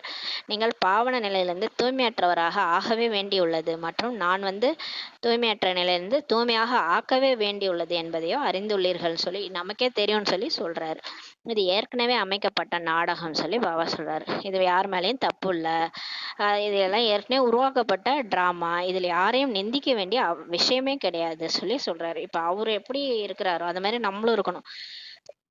இவங்க ஏன் இப்படி இருக்கிறாங்கன்னு நம்ம கூட பேசக்கூடாது. ஏன்னா அவங்க தமோ நிலை அடைஞ்சிட்டாங்க. அதனால நம்மள மாதிரிதான் எல்லாரும் ஆயிட்டாங்க. அதனால யாரையும் திட்ட வேண்டிய அவசியம் இல்லைன்னு சொல்லி சொல்றாரு. குழந்தைகளாகிய நீங்கள் இப்போது ஞானத்தை நல்ல முறையில புரிஞ்சிட்டீங்கன்றாரு. வேற யாருமே இறைவனை அறியாமலே உள்ளார்கள். ஆனா இப்ப உலகமே கடவுள் யாருன்னு தெரியாம இருக்கிறாங்க. அதனால அனாதைகள், நாஸ்திகர்கள் என்று அழைக்கப்படுகிறார்கள். இப்ப வீட்டுல அம்மா அப்பா இல்லைன்னா அந்த குழந்தை என்ன சொல்லுவோம்? அனாதைன்னு சொல்லுவோம் இல்லையா? அந்த மாதிரி ஆஸ்தியே தெரியாதவங்கள நாஸ்திகர்னு சொல்லுவோம். அந்த மாதிரி இப்ப கடவுள் யாருன்னே தெரிஞ்சுக்கல. கடவுள் ஒருத்தர் இருக்கிறாரு. அவர்தான் நம்ம அம்மை அப்பன்னு சொல்லி வணங்குறோம். ஆனா அவர் யாருன்னே தெரிஞ்சுக்காம இருக்கணும். அப்ப நம்ம அனாதை தானே. அப்ப உட்காந்து அழுகுறோம்ல, எனக்கு யாருமே இல்ல. அப்ப நம்ம என்ன அழுகுறோம்? எதுக்காக அழுகுறோம்? கடவுள் ஒருத்தர் இருக்கிறாரு. அவர் அம்மாவா இருக்கிறாரு, அப்பாவா இருக்கிறாரு. நம்ம ஏன் அழுகணும்? அப்ப நம்ம ஏன் அனாதையா இருக்கிறோம்? அது மாதிரி தெரிஞ்சுக்காம இருக்கிற பக்தி மார்க்கத்துல நம்ம தெரிஞ்சுக்காம இருக்கிற வரைக்கும் நம்ம அனாதைகளா இருந்தோம், நாஸ்திகர்களா இருந்தோம். அதனால பாபா சொல்றாரு, எனக்கு தெரிஞ்சுக்காதனால உலகத்துல எல்லாரும் அனாதைகள், நாஸ்திகர்கள்ட்டு அழைக்கப்படுறாங்க. இப்போது தந்தை குழந்தைகளாக உங்களை எவ்வளவு அறிவாளிகளாக ஆக்குகிறார். இப்ப கடவுள் வந்து நமக்கு ஞானத்தை கொடுத்து அறிவை கண்ணை திறக்கிறார். எவ்வளவு அறிவாளியா ஆக்குறார். ஆசிரியர் ரூபத்தில் இப்ப கல்வியை அளிக்கிறார். இப்ப நமக்கு வந்து 3 ரோல் ப்ளே பண்றாரு. தந்தையா இருக்கிறாரு, ஆசிரியரா வந்து கல்வியும் கொடுக்குறாரு, அப்புறம் குருவா இருந்து சத்குருவா இருந்து அழைச்சிட்டு போறாரு. இந்த சிருஷ்டியின் சக்கரம் எப்படி சுற்றுகிறது என்ற இந்த படிப்பு கிடைப்பதன் மூலம் நீங்க திருந்துறீங்கன்னு சொல்லி சொல்றாரு. நம்ம முன்னாடி வந்து இப்ப இது சீர்திருத்துற பள்ளி மாதிரி நம்மளை வந்து திருத்திட்டு இருக்கிறாரு. முன்னாடி நம்ம இஷ்டத்துக்கு தெரிஞ்சிட்டு இருந்தோம். இப்ப எல்லா ரகசியத்தையும் புரிய வச்சு நம்ம திருத்துறாரு. சிவாலயமாக இருந்த பாரதம் இப்போது வேஷ்யாலயம் ஆகும் அல்லவா சொல்லி சொல்றாரு. இதில் நிந்தை பற்றிய விஷயமே கிடையாது. ஒரு காலத்துல பாரதம் தான் சொர்க்கலோகமா இருந்தது, கோயில் மாதிரி இருந்தது. இப்ப வேஷ்யாலயம் மாதிரி ஆயிடுச்சு. அதுக்கு என்ன பண்ண முடியுன்றாரு. இதை நான் திட்டல, இது ஒரு விளையாட்டுன்னு சொல்லி சொல்றாரு. இதை பற்றி தந்தையே இப்ப புரிய வைக்கிறார். நீங்கள் தேவதையில இருந்து இப்ப அசுரராக ஆயிருக்கிறீங்க. ஏன் ஆனீங்கன்று சொல்வதில்லை. தந்தை வந்திருக்கிறதே குழந்தைகளுக்கு தன்னுடைய அறிமுகத்தை அளிக்கதான். இப்ப கடவுள் நம்மளை குறை சொல்ல ஒன்றும் வரல. நான் உங்களை தேவதையா ஆக்கினேன், இப்ப என்ன இப்படி உக்காந்துக்கிறீங்கன்னு கேட்க கூட வரல. ஏன் இப்படி ஆனீங்கன்னு கூட கேட்கல. அவர் வந்திருக்கிறதே எதுக்கு? தன்னுடைய அறிமுகத்தை கொடுக்குறாரு. நீ வந்து அனாதையா இருக்கிறியே, நான் தான் உங்க அப்பா. நீ அங்க பிறப்பிறப்பு எடுத்து எடுத்து மறந்துட்ட என்ன, உண்மையா என்னோட குழந்தைதான் நீன்னு சொல்லி சொல்ல வந்திருக்காரு.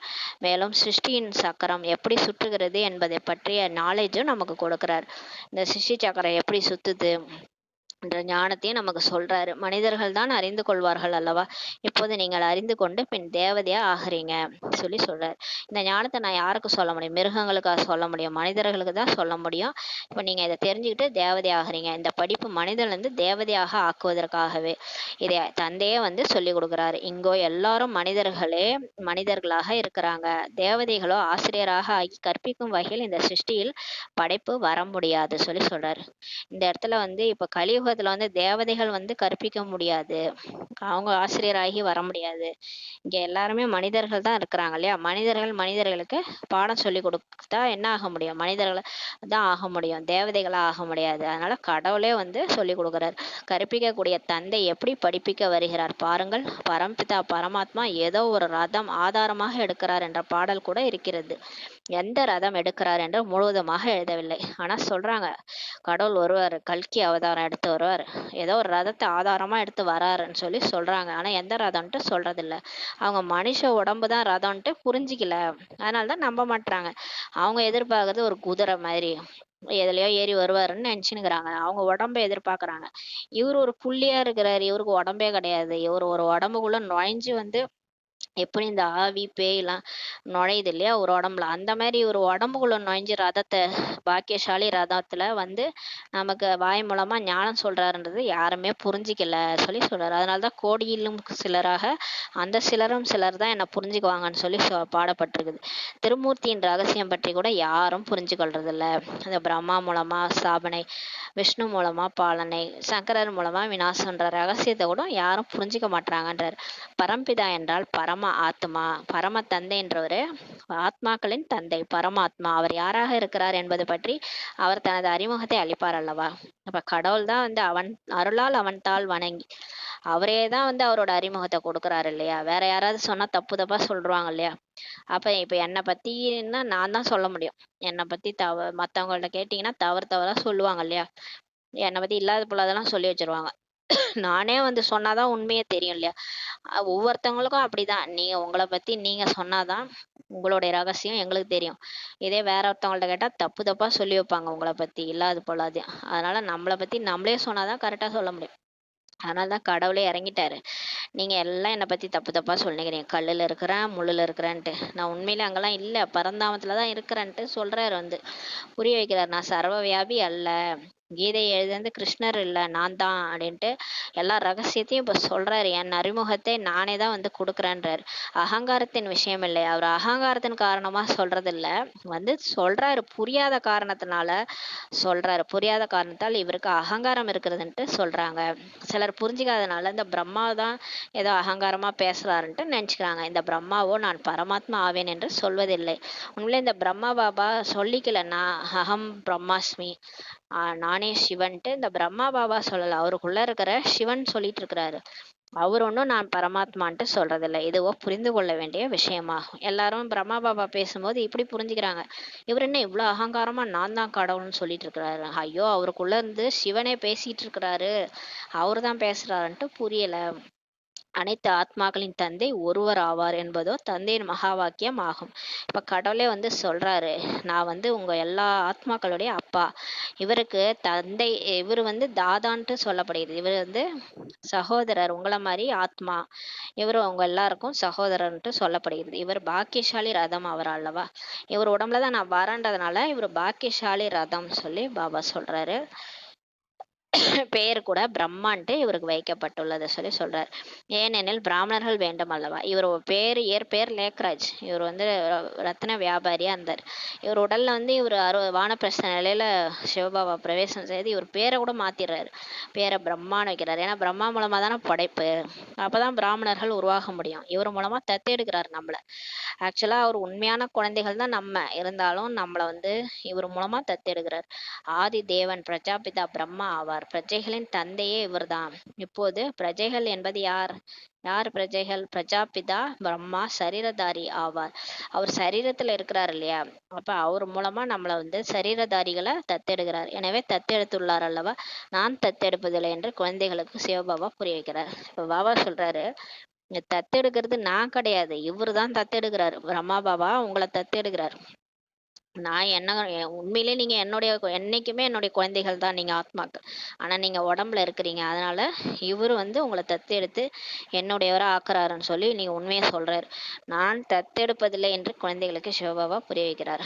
ஆத்மாக்களாகிய நீங்கள் அனைவரும் என்றைக்குமே என்னுடைய குழந்தைகளாக இருக்கவே இருக்கிறீர்கள்.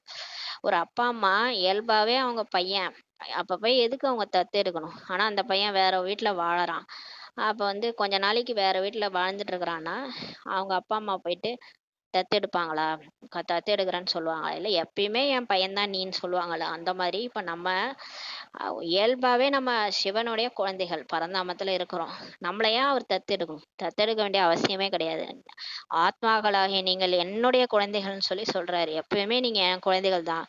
நீங்க வேற வேற உடல் எடுத்து நடிச்சு வந்தாலும் என்னைக்குமே நீங்க என் குழந்தைகள் தான் சொல்றாரு. நான் உங்களை குழந்தைகளாக ஆக்குவதில்லை.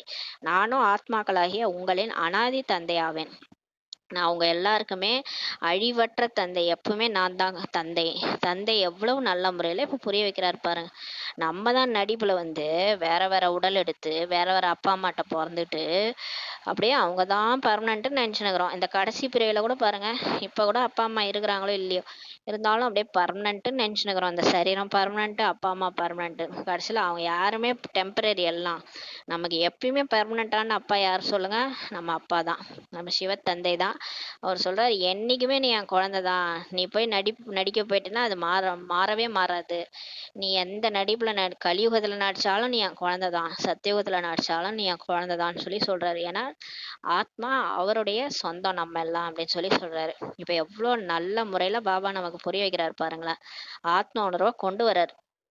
தேக உணர்வுல இருந்து நம்மளை நீக்கி ஆத்ம உணர்வை கொண்டு வரார். பிறகும் தன்னை ஆத்மா என்ற உணர்வுகள் என்று கூறுகிறார்.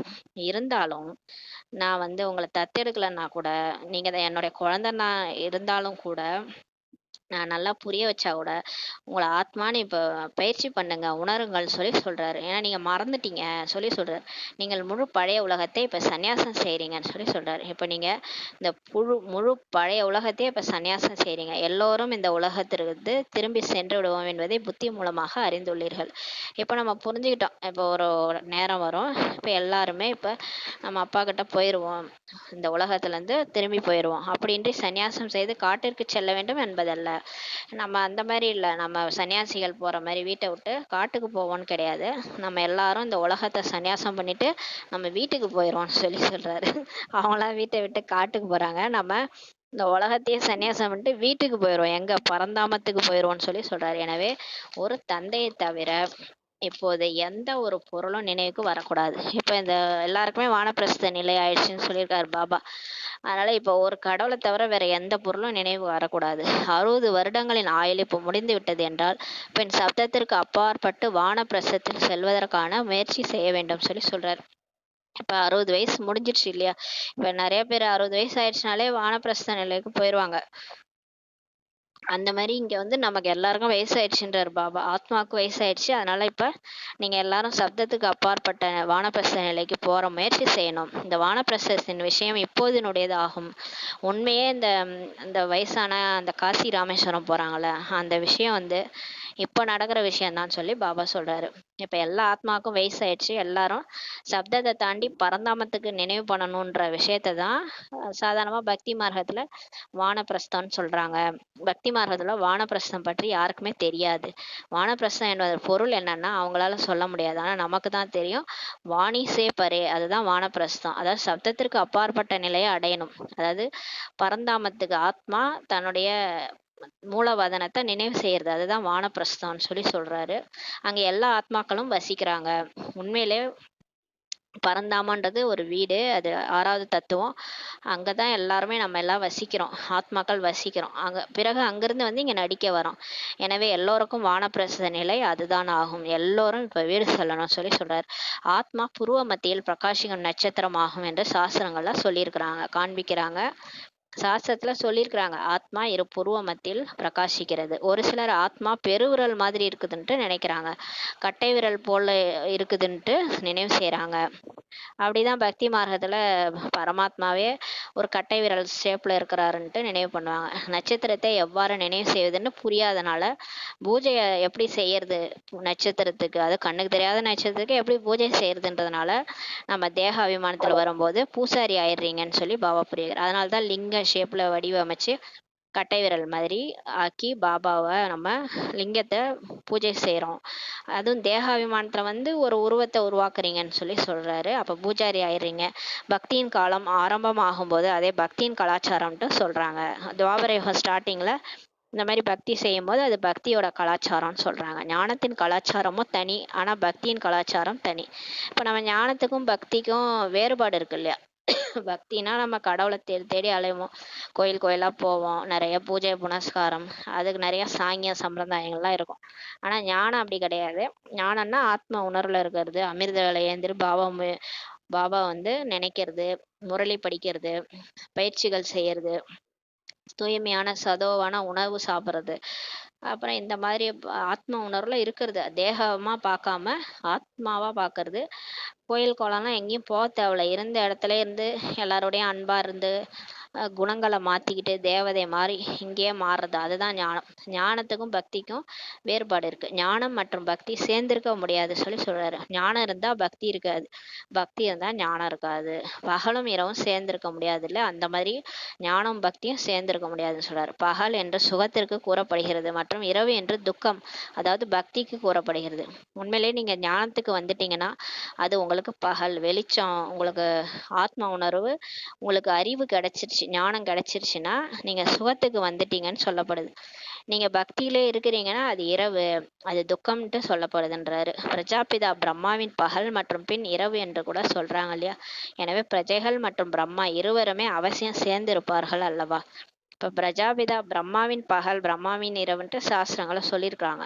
பிரம்மாவின் பகலே அவ்வளோ லட்சக்கணக்கான வருஷம், ஒரு பகலே அவருக்கு அவ்வளோ வருஷம், ஒரு இரவு அவருக்கு அவ்வளோ வருஷம்னு சொல்லுவாங்க.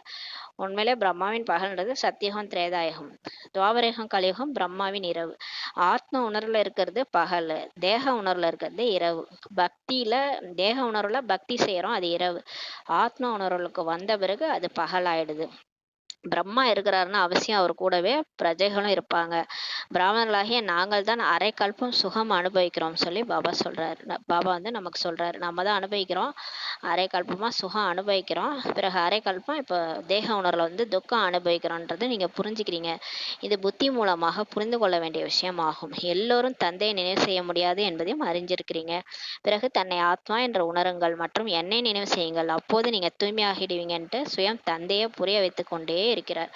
எல்லாராலையும் நினைவு செய்ய முடியாதுன்னு தெரிஞ்சும் பாபா சொல்லிக்கிட்டே தான் இருக்கிறார். இந்த செய்தியை எல்லோருக்கும் சேர்ப்பிக்க வேண்டும். இதை நீங்க மட்டும் புரிஞ்சிக்காம எல்லாருக்கும் போய் சொல்லி புரிய வைங்க. சேவையும் செய்யணும். யார் சேவையே செய்வதில்லையோ அவர்கள் மலர்களாகவே இல்லைன்ட்டு புரிஞ்சு கொள்ளப்படுகிறது. பாபா சேவையே செய்யணும், ஞானத்தை எல்லாருக்கும் சொல்லணும். சொன்னா அவங்க மலர்களாயிட்டே வருவாங்க. தோட்டத்தின் எஜமானர் தோட்டத்திற்கு வரும்போது அவருக்கு மலர்கள் தான் முன்னால் வேண்டும் சொல்லி பாபா சொல்றாரு. இப்போ வந்து பாபா மீட்ல பாபா வராரு, அவர் வந்து தோட்டத்துக்கு எஜமானரா வராரு. நம்மலாம் தோட்டத்தை உருவாக்கிட்டு இருக்கிறோம், மலர் மலரா கொண்டு போனோம் அவருக்கு முன்னாடி. யார் சேவை செய்யக்கூடியவர் சர்வசிபிளாக இருக்கிறாங்களோ, நிறைய பேர்களுக்கு நன்மை செய்யறாங்களோ அவங்க மலர்கள் ஆவார்கள். அவங்க வந்து பாபா மீட்ல நிறைய பேரை கூட்டு போவாங்கன்னு சொல்றாரு. நிறைய பேருக்கு நன்மை செய்யறவங்க மலர்கள் சொல்றாரு. யாருக்கு தேகாபிமானம் உள்ளதோ அவர்கள் நாங்கள் மலர்களாக இல்லை என்பதை தாங்களும் புரிந்திருப்பார்கள். இப்ப யாரு தேக உணர்வுலே இருக்கிறாங்களோ, தான் தேகம்னு நினைச்சுக்கிறாங்களோ, தேக உணர்வுலே இருக்கிறாங்களோ அவங்களே புரிஞ்சுக்குவாங்க நம்ம ஒன்றும் மலராகலன்னு சொல்றாரு. பாபாவிற்கு முன்னாலும் நல்ல நல்ல மலர்கள் இப்போ உட்கார்ந்துருக்கிறாங்க. பின் தந்தையின் பார்வை அவர்கள் மீதுதான் செல்லும். பாபாவுக்கு மலர்கள் மேலதான் பார்வை போகுதுன்றாரு. டான்ஸ் கூட நன்றாக இருக்கும், நடனம் கூட நன்றாக இருக்கும். டான்சிங் கேர்ள்னு நாட்டிய பெண்ணின் உதாரணம் கூட இருக்கு இல்லையா. அப்ப யார் நல்ல நல்ல மலர்களோ அவங்க ஞான நடனம் ஆடுவாங்க மனசுல. பாபா சொல்ற முரளியை அப்படியே அவங்க கேட்டு கேட்டு அவங்க டான்ஸ் ஆடுவாங்க. அது பாபாவுக்கு பிடிக்குது. பள்ளிக்கூடத்தில் கூட யார் முதல் எண், 2ஆம் எண்லாம் 3ஆம் எண்ணில் உள்ளார்கள் என்பதை ஆசிரியரோ அறிந்திருப்பார் அல்லவா. இப்போ ஸ்கூல்ல கூட rank, first rank, second rank தெரிஞ்சு வச்சிருப்பாங்க. அந்த பசங்களை பிடிக்கும் ஆசிரியருக்கு. தந்தையின் கவனம் கூட சேவை செய்பவர்கள் பக்கம்தான் செல்லும். இப்போ பாபா கூட யாரை பார்க்குறாருன்னா, யார் பாபாவுக்கு உதவி செய்கிறாங்களோ அவங்களதான் பார்க்குறாரு. இதயத்திலும் கூட அவர்கள் தான் இடம் பெறுவார்கள். அப்போ இதய சிம்மாசனதாரின்னு இருக்கு இல்லையா. அப்போ பாபா கடவுளோட இதயத்தில் யார் இருப்பாங்க அப்படின்னா, அவரோட சேவை யார் செய்கிறாங்களோ அவங்கள தான் அவருக்கு பிடிக்குது. டிசர்வீஸ் கூட செய்கிறாங்க, அவங்க இதயத்தில் இடம் பெறுவார்களா என்ன கேட்குறாரு. இப்போ சேவைக்கு தடை செய்கிறாங்க, ஒரு சேவை நடக்கிற இடத்துல கூட போய் சேவை செய்ய விடாமல் பண்ணிட்டு வருவாங்களே, அவங்கெல்லாம் வந்து இதயத்தில் இடம் பெறுவார்களா என்னன்னு கேட்குறாரு. தன்னை ஆத்மா என்று நிச்சயம் செய்தீர்கள் என்றால் அப்போதுதான் தந்தையின் நினைவு நிலைக்கும் என்று முதலாவதாக முக்கியமான விஷயத்தை இப்போ தந்தை புரிய வைக்கிறார். இப்ப பாபா சொல்லிட்டே இருக்கிறது என்னன்னா, நிச்சயம் பண்ண உறுதியான எண்ணம் வந்து நான் ஆத்துமா, இந்த உடம்பு இல்ல அப்படின்னு நினைக்கும் போது தான் பாபாவுடைய நினைவு நிலையா இருக்கும்னு சொல்லி சொல்றாரு. பர்மனண்டா என் கூட தலை மேல சிவன் இருக்கிறாருன்ற உணர்வு எப்ப இருக்கும்? நான் ஆத்துமா, இந்த உடம்பு இல்லைன்ற நினைவு இருக்கும்போது தான் இருக்கும். இஃப் சப்போஸ் தேக அபிமானத்துல இருங்களேன், இந்த தேகம்னு நினைச்சுக்கிட்டு எப்பயும் போல கதை பேசிட்டு உறவினர்களோட இருந்துட்டு வேலை வேலைன்னு டென்ஷன்ல இருந்தோம்னா கடவுளே ஞாபகமே வரமாட்டாரு. நாள் முழுதுமே கடவுள் எங்க இருக்கிறாரு, நம்ம எங்கேயோ கடவுள் எங்கேயோ இருக்கிற மாதிரி தான் நமக்கு தோணும். அதனால பாபா சொல்றாரு, ஆத்ம உணர்வுல இருந்தீங்கன்னா ஆட்டோமேட்டிக்கா உங்க தலைக்கு மேல பாபா இருப்பார். அதனால பாபா முக்கியமான விஷயத்த சொல்றார். தேக அபிமானம் இருந்தது என்றால் தந்தையின் நினைவு நிலைக்காது. லௌகீக உறவினர்களின் பக்கம் போகும். தொழில் ஆகியவற்றின் பக்கம் புத்தி சென்றுவிடும். ஆத்ம உணர்வுடையராக ஆகும்போதுதான் பரலோகீக தந்தை தான் நினைவுக்கு வருவார். தந்தையோ மிகவும் அன்புடன் நினைவு செய்ய வேண்டும் இல்லையா? தன்னை ஆத்மான்று உணர்வது இதில் தான் உழைப்பு இருக்கிறது. ஆனா பாபா சொல்றது ஈஸியா சொல்லிடுவார். ஆனா நம்ம அரை கல்பம் தேகாபிமானத்துல இருந்ததுனால நமக்கு தேகாபிமானமே பழகி போச்சு. அதுல இருந்து வெளியே வர்றது கஷ்டமா இருக்கு. ஒரு ஒரு விஷயம் பழகிருச்சுன்னா அதை வந்து அவ்வளவு சீக்கிரம் நம்மளால மாத்திக்க முடியாது. சாதாரணமா இந்த பிறவிலே நம்ம வந்து ஏதோ ஒரு பழக்கம் நமக்கு ஏற்பட்டிருக்குது அப்படின்னா, ஒரு சாப்பாட்டு விஷயத்துல சாப்பிட்டு சாப்பிட்டு பழகிட்டோம். ஒரு ஊறுகாய் வச்சு சாப்பிட்டு பழகிட்டோம்னா அதே தான் கேட்கும். நாக்கு வந்து அதே தான் கேட்கும். அப்ப அந்த டைமுக்கு அதை வந்து ருசிக்கிறதுக்கு நாக்கு கேட்கும். அந்த மாதிரி தான் நம்ம இந்த தேக அபிமானன்றது அரை கல்பம் 2500 வருஷம் நான் அந்த தேகம் இதுக்கே நம்ம நடுவில் நடுவில் ட்ரெஸ் வேற வேற உடல் மாத்திருக்கிறோம். 100 வருஷத்துக்கு ஒரு உடல் மாத்திருக்கிறோம். இருந்தாலும் இந்த உடல் உணர்வு இருக்குது பாருங்க, அது போகவே இல்லை. நான் தான் இந்த உடல்ன்றது போகவே இல்லை. அது ஏன் ஆத்மாவுக்கு அந்த மாதிரி ஒரு உணர்வு இருக்குன்னே தெரியல. அதனாலதான் பாபா இதுல மிகுந்த உழைப்பு இருக்குதுன்னு சொல்லி சொல்றாரு. ஏகாந்தம் வேண்டும், ஆனா தனிமை வேணும். நீங்க கும்பலா இருந்தீங்கன்னா மறந்துடுவீங்க. எல்லாரு கூடயும் சேர்ந்துட்டு என்ன பண்ணுவீங்க, எல்லாரும் தேகமா பார்ப்பீங்க, நீங்களும் தேகமா எல்லாரு கூடயும் கதை பேசிட்டு இருப்பீங்க. அதனால தனிமைன்னா வந்து ஒரேடியா தனிமையா போயிடக்கூடாது. எல்லாரு கூட இருந்தாலும் உள்நோக்கு முகமா நான் வந்து ஆத்மான்ற பயிற்சி நீங்க செய்யணும். அதுக்காக எல்லாரையும் விட்டுட்டு போயிட தேவையில்ல. எல்லாரு கூடயும் இருக்கணும். ஆனாலும் எல்லாரு கூடயும் சரளமா நீங்க பேசிட்டு இருந்தாலும் எப்பயுமே அந்த ஏகாந்தம் வந்து மனசுக்குள்ளார அந்துன்னு சொல்லுவாங்க. ஏகாந்தம்னா ஏக்குனா ஒருவர், அந்துனா முடிவு. ஒருவருடைய நினைவின் முடிவுல அடங்கி இருக்கணும். நீங்க எல்லார் கூடயும் பழகினாலும் நீங்க ஆத்மா ஒருவருடைய பாபா நினைவிலே உட்காந்து எல்லாரு கூடயும் பேசிட்டு இருக்கணும். அப்போ உங்களை பார்க்கும்போது எங்கேயோ நீங்க யாரையோ நினைச்சிட்டு இருக்கிறீங்கன்ட்டு மத்தவங்களுக்கு தெரியணும். பேசிட்டு இருந்தாலும் இவங்க யாரையோ நினைவு செய்யறாங்கன்றது மத்தவங்களுக்கு தெரியணும். அப்படிதான் பிரம்மா பாபா இருந்தாரு. அந்த மாதிரி பிரம்மா பாபா பார்க்கும் போதெல்லாம் சொல்லுவாங்க, பாபா வந்து எங்க கூட இல்ல, அவரு பாபா நினைவுல தான் இருக்கிறாரு. எங்களோட பேசினா கூட அவர் வந்து பாபா நினைவுல தான் இருக்கிறாருன்றது எங்களுக்கு தெரியுதுன்னு சொல்லி சொன்னாங்க. அது மாதிரி ஏதாவது குறைய போய் சொன்னாலும் சொல்லவே பயப்படுவாங்களாம். பிரம்மா பாபாட்ட சொல்லவே மாட்டாங்களாம், வந்துருவாங்களாம். அதனாலதான் இன்னைக்கு திருப்பதி நாராயண் கோயிலுக்கு நம்ம போனோம்னா கிட்டக்க போனா என்ன சொல்ல போறோம், அவரை பார்த்தாலே போதுன்ற மாதிரி இருக்கும். அங்க வந்து ஜல்லிகண்டி ஜல்லிகண்டின்னு சொல்லுவாங்க. இருந்தாலும் நமக்கு கிட்டக்க போனா நம்ம குறைய மறந்துடுவோம். கடவுளே எனக்கு இதை செய் அதை செய்ன்னு சொல்ல கூட மறந்துடுவோம். மறந்துட்டு நம்ம மட்டும் என்ன பண்ணுவோம், வெளியே வந்துருவோம். அந்த மாதிரி பிரம்மா பாபாவுடைய புருஷார்த்தம். அந்த காலத்திலே அவரு கிட்டக்க போனவங்க சொல்ல வந்த பிரச்சனைய சொல்லவே மறந்துட்டு வந்துருவாங்களாம். அந்த அளவுக்கு அவர் பவர்ஃபுல்லா இருப்பாராம். அந்த மாதிரி பாபா வந்து ஏகாந்தத்துல இருந்தாரு. எல்லாரும் கூட இருந்தாலும் அந்த ஒருவருடைய நினைவுல உள்ளடங்கி இருந்தாரு. அந்த மாதிரி இருங்கன்னு சொல்லி சொல்றாரு. இது ரொம்ப பயிற்சி இருக்கு. பிரம்மா பாபா செஞ்சாரு, அடைஞ்சாரு. அதனாலதான் முதல் கிருஷ்ணரா ஆனார். 7 நாள் பட்டியின் பாடமுறை மிகவும் கடினமானதாகும். இந்த 7 நாள் கோர்ஸ் இருக்கு இல்லையா, இப்பெல்லாம் எல்லாரும் ஈஸியா 4 நாள்ல படிச்சுட்டு வந்துடுறாங்க, பிகே ஆயிடுறாங்க. ஆனா அது ரொம்ப மிகவும் கடினமானதுன்னு சொல்லி சொல்றாரு. அது புரிஞ்சுக்கிறது அவ்வளோ பயிற்சியும் நிறைய பண்ணணும். ஆனா இந்த அளவுக்குலாம் இப்ப பண்றது இல்லை. அந்த காலத்துல தாதிகள் 350 பேரு தாதி தீதிகள் அவ்வளோ பயிற்சி செஞ்சாங்க. ஒரு 7 நாள் சொர்க்கத்துல எல்லாம் இருந்துட்டுலாம் வந்தாங்க. அந்த அளவுக்கு டிரான்ஸ்ல எல்லாம் போவாங்க. இப்பெல்லாம் அந்த அளவுக்கு பயிற்சி எல்லாம் இல்லை. நினைவும் வரக்கூடாது, யாருடைய நினைவும் வரக்கூடாதுன்னு சொல்லி சொல்றாரு. 7 நாள் கோர்ஸ் பட்டி போறோம்னா இப்பெல்லாம் நீங்க வீட்டுல இருந்தே கேக்குறீங்க 7 நாள் கோர்ஸ். 4 நாள்ல முடிச்சுட்டு ஏதோ ஏனோ தானோன்னு படிச்சுட்டு உடனே மறுநாள் முரளி கேட்க ஆரம்பிச்சிடுங்க. அப்பெல்லாம் அப்படி கிடையாது. அப்ப போயிடணும். நம்ம வந்து போய் 7 நாள் பட்டி அங்க மதுபன்லயே உட்காந்துடணும். 7 நாளும் நம்ம பட்டி கிளாஸ்ல அட்டன் பண்ணணும். அப்போ உறவினர்கள் நினைவே வரக்கூடாது.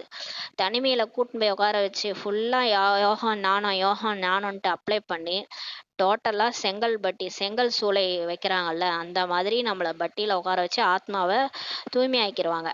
அதெல்லாம் அந்த காலத்துல. இப்பல்லாம் ரொம்ப அந்த அளவுக்கு செய்யறதில்ல. யாருக்கும் கடிதம் கூட எழுதக்கூடாது. அப்ப மதுபன் போயிட்டோம், நம்ம 7 நாள் பட்டியில உட்காந்தோம்னா, லெட்டர் கூட யாருக்கும் எழுதக்கூடாது. இது உங்களுடைய ஆரம்ப பட்டியாக இருந்தது. இதெல்லாம் ஆரம்பத்துல இருந்தது. இங்கோ எல்லாரையும் வைக்க முடியாது. எனவே வீட்டில் இருந்தபடியே பயிற்சி செய்யுங்கள் என்று கூறப்படுகிறது. ஆனா இப்பல்லாம் அந்த மாதிரி பயிற்சி செய்ய முடியாது. அப்ப 350 பேர் இருந்தாங்க. இப்ப லட்சக்கணக்கான பேரை ஒரே டைம்ல நம்ம மதுபன்ல உட்கார வைக்க முடியுமா? முடியாது. அதனால வீட்டுல இருந்தபடியே பயிற்சி செய்யுங்கள்ட்டு சொல்லிட்டாச்சு. அதனாலதான் இப்ப அந்த அளவுக்குலாம் பயிற்சி செய்யறது இல்ல. பக்தர்கள் கூட பக்திக்காக தனி இடம் அமைத்திடுகிறார்கள். இப்ப பக்தி கூட அந்த அளவுக்கு நல்லா முயற்சி செய்யறாங்க. தனியா இடம் வச்சு அங்க மெடிடேஷன்லாம் செய்யறாங்க. உள்ளே ஒரு சிறிய அறையில் அமர்ந்து மாலையை நினைவு செய்கிறார்கள். பக்தியில கூட 108 மணி மாலையை கையில உருட்டுவாங்க. ஒரு சின்ன அறையில உட்காந்து தியானம் செய்வாங்க. எனவே இந்த நினைவு யாத்திரையில் கூட ஏகாந்தம் தேவை. அதே மாதிரிதான் இங்கேயும் மெடிடேஷன்ல கொஞ்சம் தனிமை தேவை. எல்லாரு கூடயும் இருந்தா பேசிக்கிட்டே தான் இருப்போம் இல்லையா? அதனால தனிமையா மெடிடேஷன் பண்ணணுன்றாரு. ஒரு தந்தையை தான் நினைவு செய்ய வேண்டும். நீங்க பட்டி மாதிரி வச்சு எல்லாரும் ஒண்ணா சேர்ந்து அமைதியா பேசாம பாபா நினைவுல இருக்கணும். இதில் பேச வேண்டிய எந்த விஷயம் கூட இல்லை. இதுல பேசணும் ஞானத்தை கூட நம்ம அப்பெல்லாம் டிஸ்கஸ் பண்ண அவசியம் கிடையாது. செங்கல் சூளை மாதிரி உட்காந்து ஒரு பாபாவோட நினைவுல பட்டியில இருக்கணும்னு சொல்றாரு. இந்த நினைவின் பயிற்சி நேரம் தேவை. ஆனா இந்த மாதிரி பாபா நினைக்கிற பயிற்சிக்கு டைம் வேணும்னு சொல்றாரு. லௌகீக தந்தை எல்லைக்குட்பட்ட படைப்பவரா இருக்கிறாரு. ஆனால் இவரோ எல்லை இல்லாதவர் என்பதை நீங்கள் அறிந்திருக்கிறீங்க. இப்ப நம்ம சாதாரண சரீரத்தினுடைய அப்பா எல்லைக்குட்பட்ட விஷயத்த படைக்கிறாரு. நம்மள குழந்தைய பெத்துட்டாங்கன்னா என்ன பண்ணுவாங்க? குழந்தைக்காக வீடு கட்டுவாங்க, நகை நட்டு சேர்த்து வைப்பாங்க, கல்யாணம் பண்ணி கொடுப்பாங்க. இந்த மாதிரி எல்லைக்குட்பட்ட விஷயம் செய்வாங்க. ஆனா இவர் எல்லை இல்லாதவர். நம்மளுடைய ஆத்மாவனுடைய அப்பா இவரு, பரமாத்மா. இவர் என்ன சேர்த்து வைப்பாரு? எத்தனை பிறவி என் குழந்தை எடுக்க போதோ எல்லா பிறவிக்கும் அது சுகமா வாழணும், அதுக்கு அன்பு கொடுக்கணும், அமைதி கொடுக்கணும், அது கருணை கருணை கடல் அவரு. எல்லாமே கொடுக்குறாரு. உனக்கு என்ன வேணும்? எல்லாமே தரேன். நீ 84 பிறவி எடுக்க போற இல்லையா? எல்லாத்துக்கும் உனக்கு இப்பயே நிரப்பி விடுறேன்ட்டு கொடுக்குறாரு. நமக்காக சொர்க்கத்தையே கொடுக்குறாரு. பிரஜாபிதா பிரம்மாவோ எல்லை இல்லாதவர் ஆகிறார் அல்லவா? அவரும் இவர் கூட சேர்ந்து எல்லை இல்லாதவர் ஆயிடுறாரு. குழந்தைகளை தத்து எடுக்கிறாரு. இப்ப பிரம்மா தான் நம்மளை தத்து எடுக்கிறாருன்னு சொல்றார் சிவபாபா. சிவபாபா தத்தெடுக்கலையாம், பிரம்மா பாபா தான் நம்மளை தத்தெடுக்கிறாராம். ஏன்னா நம்ம எப்பயுமே சிவபாபாவுடைய குழந்தைகள் தானே. ஆனா பிரம்மா பாபாவுக்கு நம்ம இப்பதான் குழந்தைகளா ஆகணும்ன்றதுனால அவர் தான் நம்மளை தத்தெடுக்கிறாராம். அவருடைய குழந்தைகளாக எப்பொழுதும் இருக்கவே இருக்கிறாங்க. சிவபாபாவின் குழந்தைகளாக ஆத்மாக்களாகிய நாம் எப்போதிலிருந்தோ அனாதியாகவே இருக்கவே இருக்கிறோம் என்று நீங்கள் கூறுவீர்கள். பிரம்மா தான் உங்களை இப்போது ஸ்வீகாரம் செய்துள்ளார். ஒவ்வொரு விஷயம் இப்ப நல்ல முறையில் புரிந்து கொள்ள வேண்டியதாக உள்ளது. ஏன்னா இப்ப ஞானம் தெளிவா சொல்லிட்டு இருக்காரு பாபா. இப்ப வர்றவங்க நம்ம தான் புரிய வைக்கணும். அதனால நல்ல முறையில புரிஞ்சுக்கோங்க சொல்றாரு. தந்தை தினமும் குழந்தைகளுக்கு இப்ப புரிய வைக்கிறார். பாபா நினைவு இருப்பதில்லை என்று கூறுகிறார்கள். பாபா என்னதான் முரளியே உட்காந்து 1 மணி நேரம் அந்த 4 பேஜ் முரளியை புரிய வைக்கிறாரு. இருந்தாலும் பாபா உங்களை நான் நினைக்கிறதே இல்லை, மறந்துடுறேன்னு சொல்றாங்க சொல்றாரு. கவலையா சொல்றாரு பாபா. இதில் சிறிது நேரம் ஒதுக்க வேண்டும் என்று தந்தை கூறுகிறார். உண்மையிலே உங்களோட அப்பா தான் நானு. நீங்க தான் அனாதியிலிருந்தே என் குழந்தைகள். என்ன நினைக்க உங்களுக்கு நேரம் இல்லை, கொஞ்ச நேரம் ஒதுக்குங்களான்னு கேக்குறாரு. இப்ப சாதாரணமா லௌகீக அப்பா அம்மாவெல்லாம் மறந்துடுவாங்க. கல்யாணம் ஆன உடனே குழந்தைகள் மனைவி கணவன் கூட போயிட்டு குழந்தை குட்டியை பார்த்துட்டு அப்பா அம்மாவே மறந்துடுவாங்க. அந்த மாதிரி இருக்கு பாபாவோட நிலைமை. நம்ம பாபாவை மறந்துட்டு அவரை நினைக்கிறதுக்கு நேரம் ஒதுக்க வேண்டியதா இருக்கு. ஒரு சிலர் முற்றிலுமே நேரம் ஒதுக்க முடியாது. பாபா சொல்றாரு. ஒரு சிலர் சுத்தமா டைமே ஒதுக்க முடியாது, அவ்வளோ பிஸி அவங்க. அப்பேற்பட்டவர்களும் இருக்கிறாங்கன்றாரு. புத்தியில் நிறைய வேலை இருக்கும். அவங்களுக்கு புத்தியில டைமே இருக்காது பாபா நினைக்கிறது. ஏன்னா புத்தி ஃபுல்லா ஒரே வேலை வேலை வேலை, அந்த வேலை இந்த வேலைன்ட்டு ஓடிக்கிட்டே இருப்பாங்க. பிறகு நினைவின் யாத்திரை எப்படி இருக்கும்? அப்புறம் அவங்களால எப்படி பாபாவை நினைவு செய்ய முடியும்? அவங்களெல்லாம் பாவமே அடியாது. தன்னை ஆத்மா என்று உணர்ந்து தந்தையாகிய என்னை நினைவு செய்தீர்கள் என்றால் தான் நீங்கள் தூய்மையாக ஆகிவிடுவீர்கள் என்பதே அடிப்படை விஷயமாகும்ட்டு தந்தை புரிய வைக்கிறார். நான் ஆத்மா ஆவேன், சிவபாபாவின் குழந்தை ஆவேன். இதுதான் மன்மனாபாவ ஆகியது அல்லவா? இதில் உழைப்பு வேண்டும், இதுல முயற்சி இருக்குன்னு சொல்றாரு. எல்லாராலையும் முயற்சி பண்ண முடியாது, சிலரால தான் பண்ண முடியும். ஆசீர்வாதத்தின் விஷயம் கிடையாது.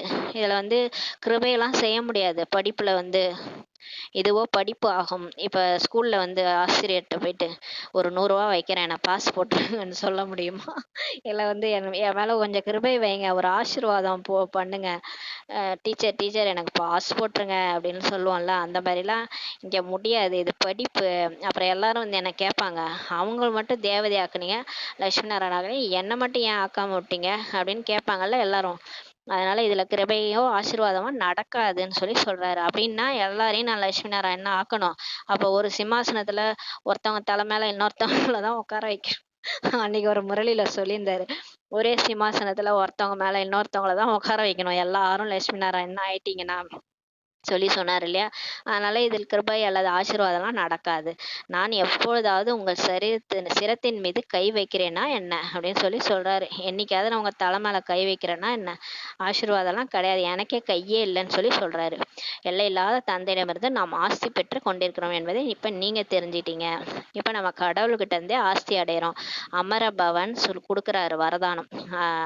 அமரபவனை அழிவற்றவரா ஆகுங்க. ஆயுஷ்மான் பவன்னா நீண்ட காலம் வாழுங்க.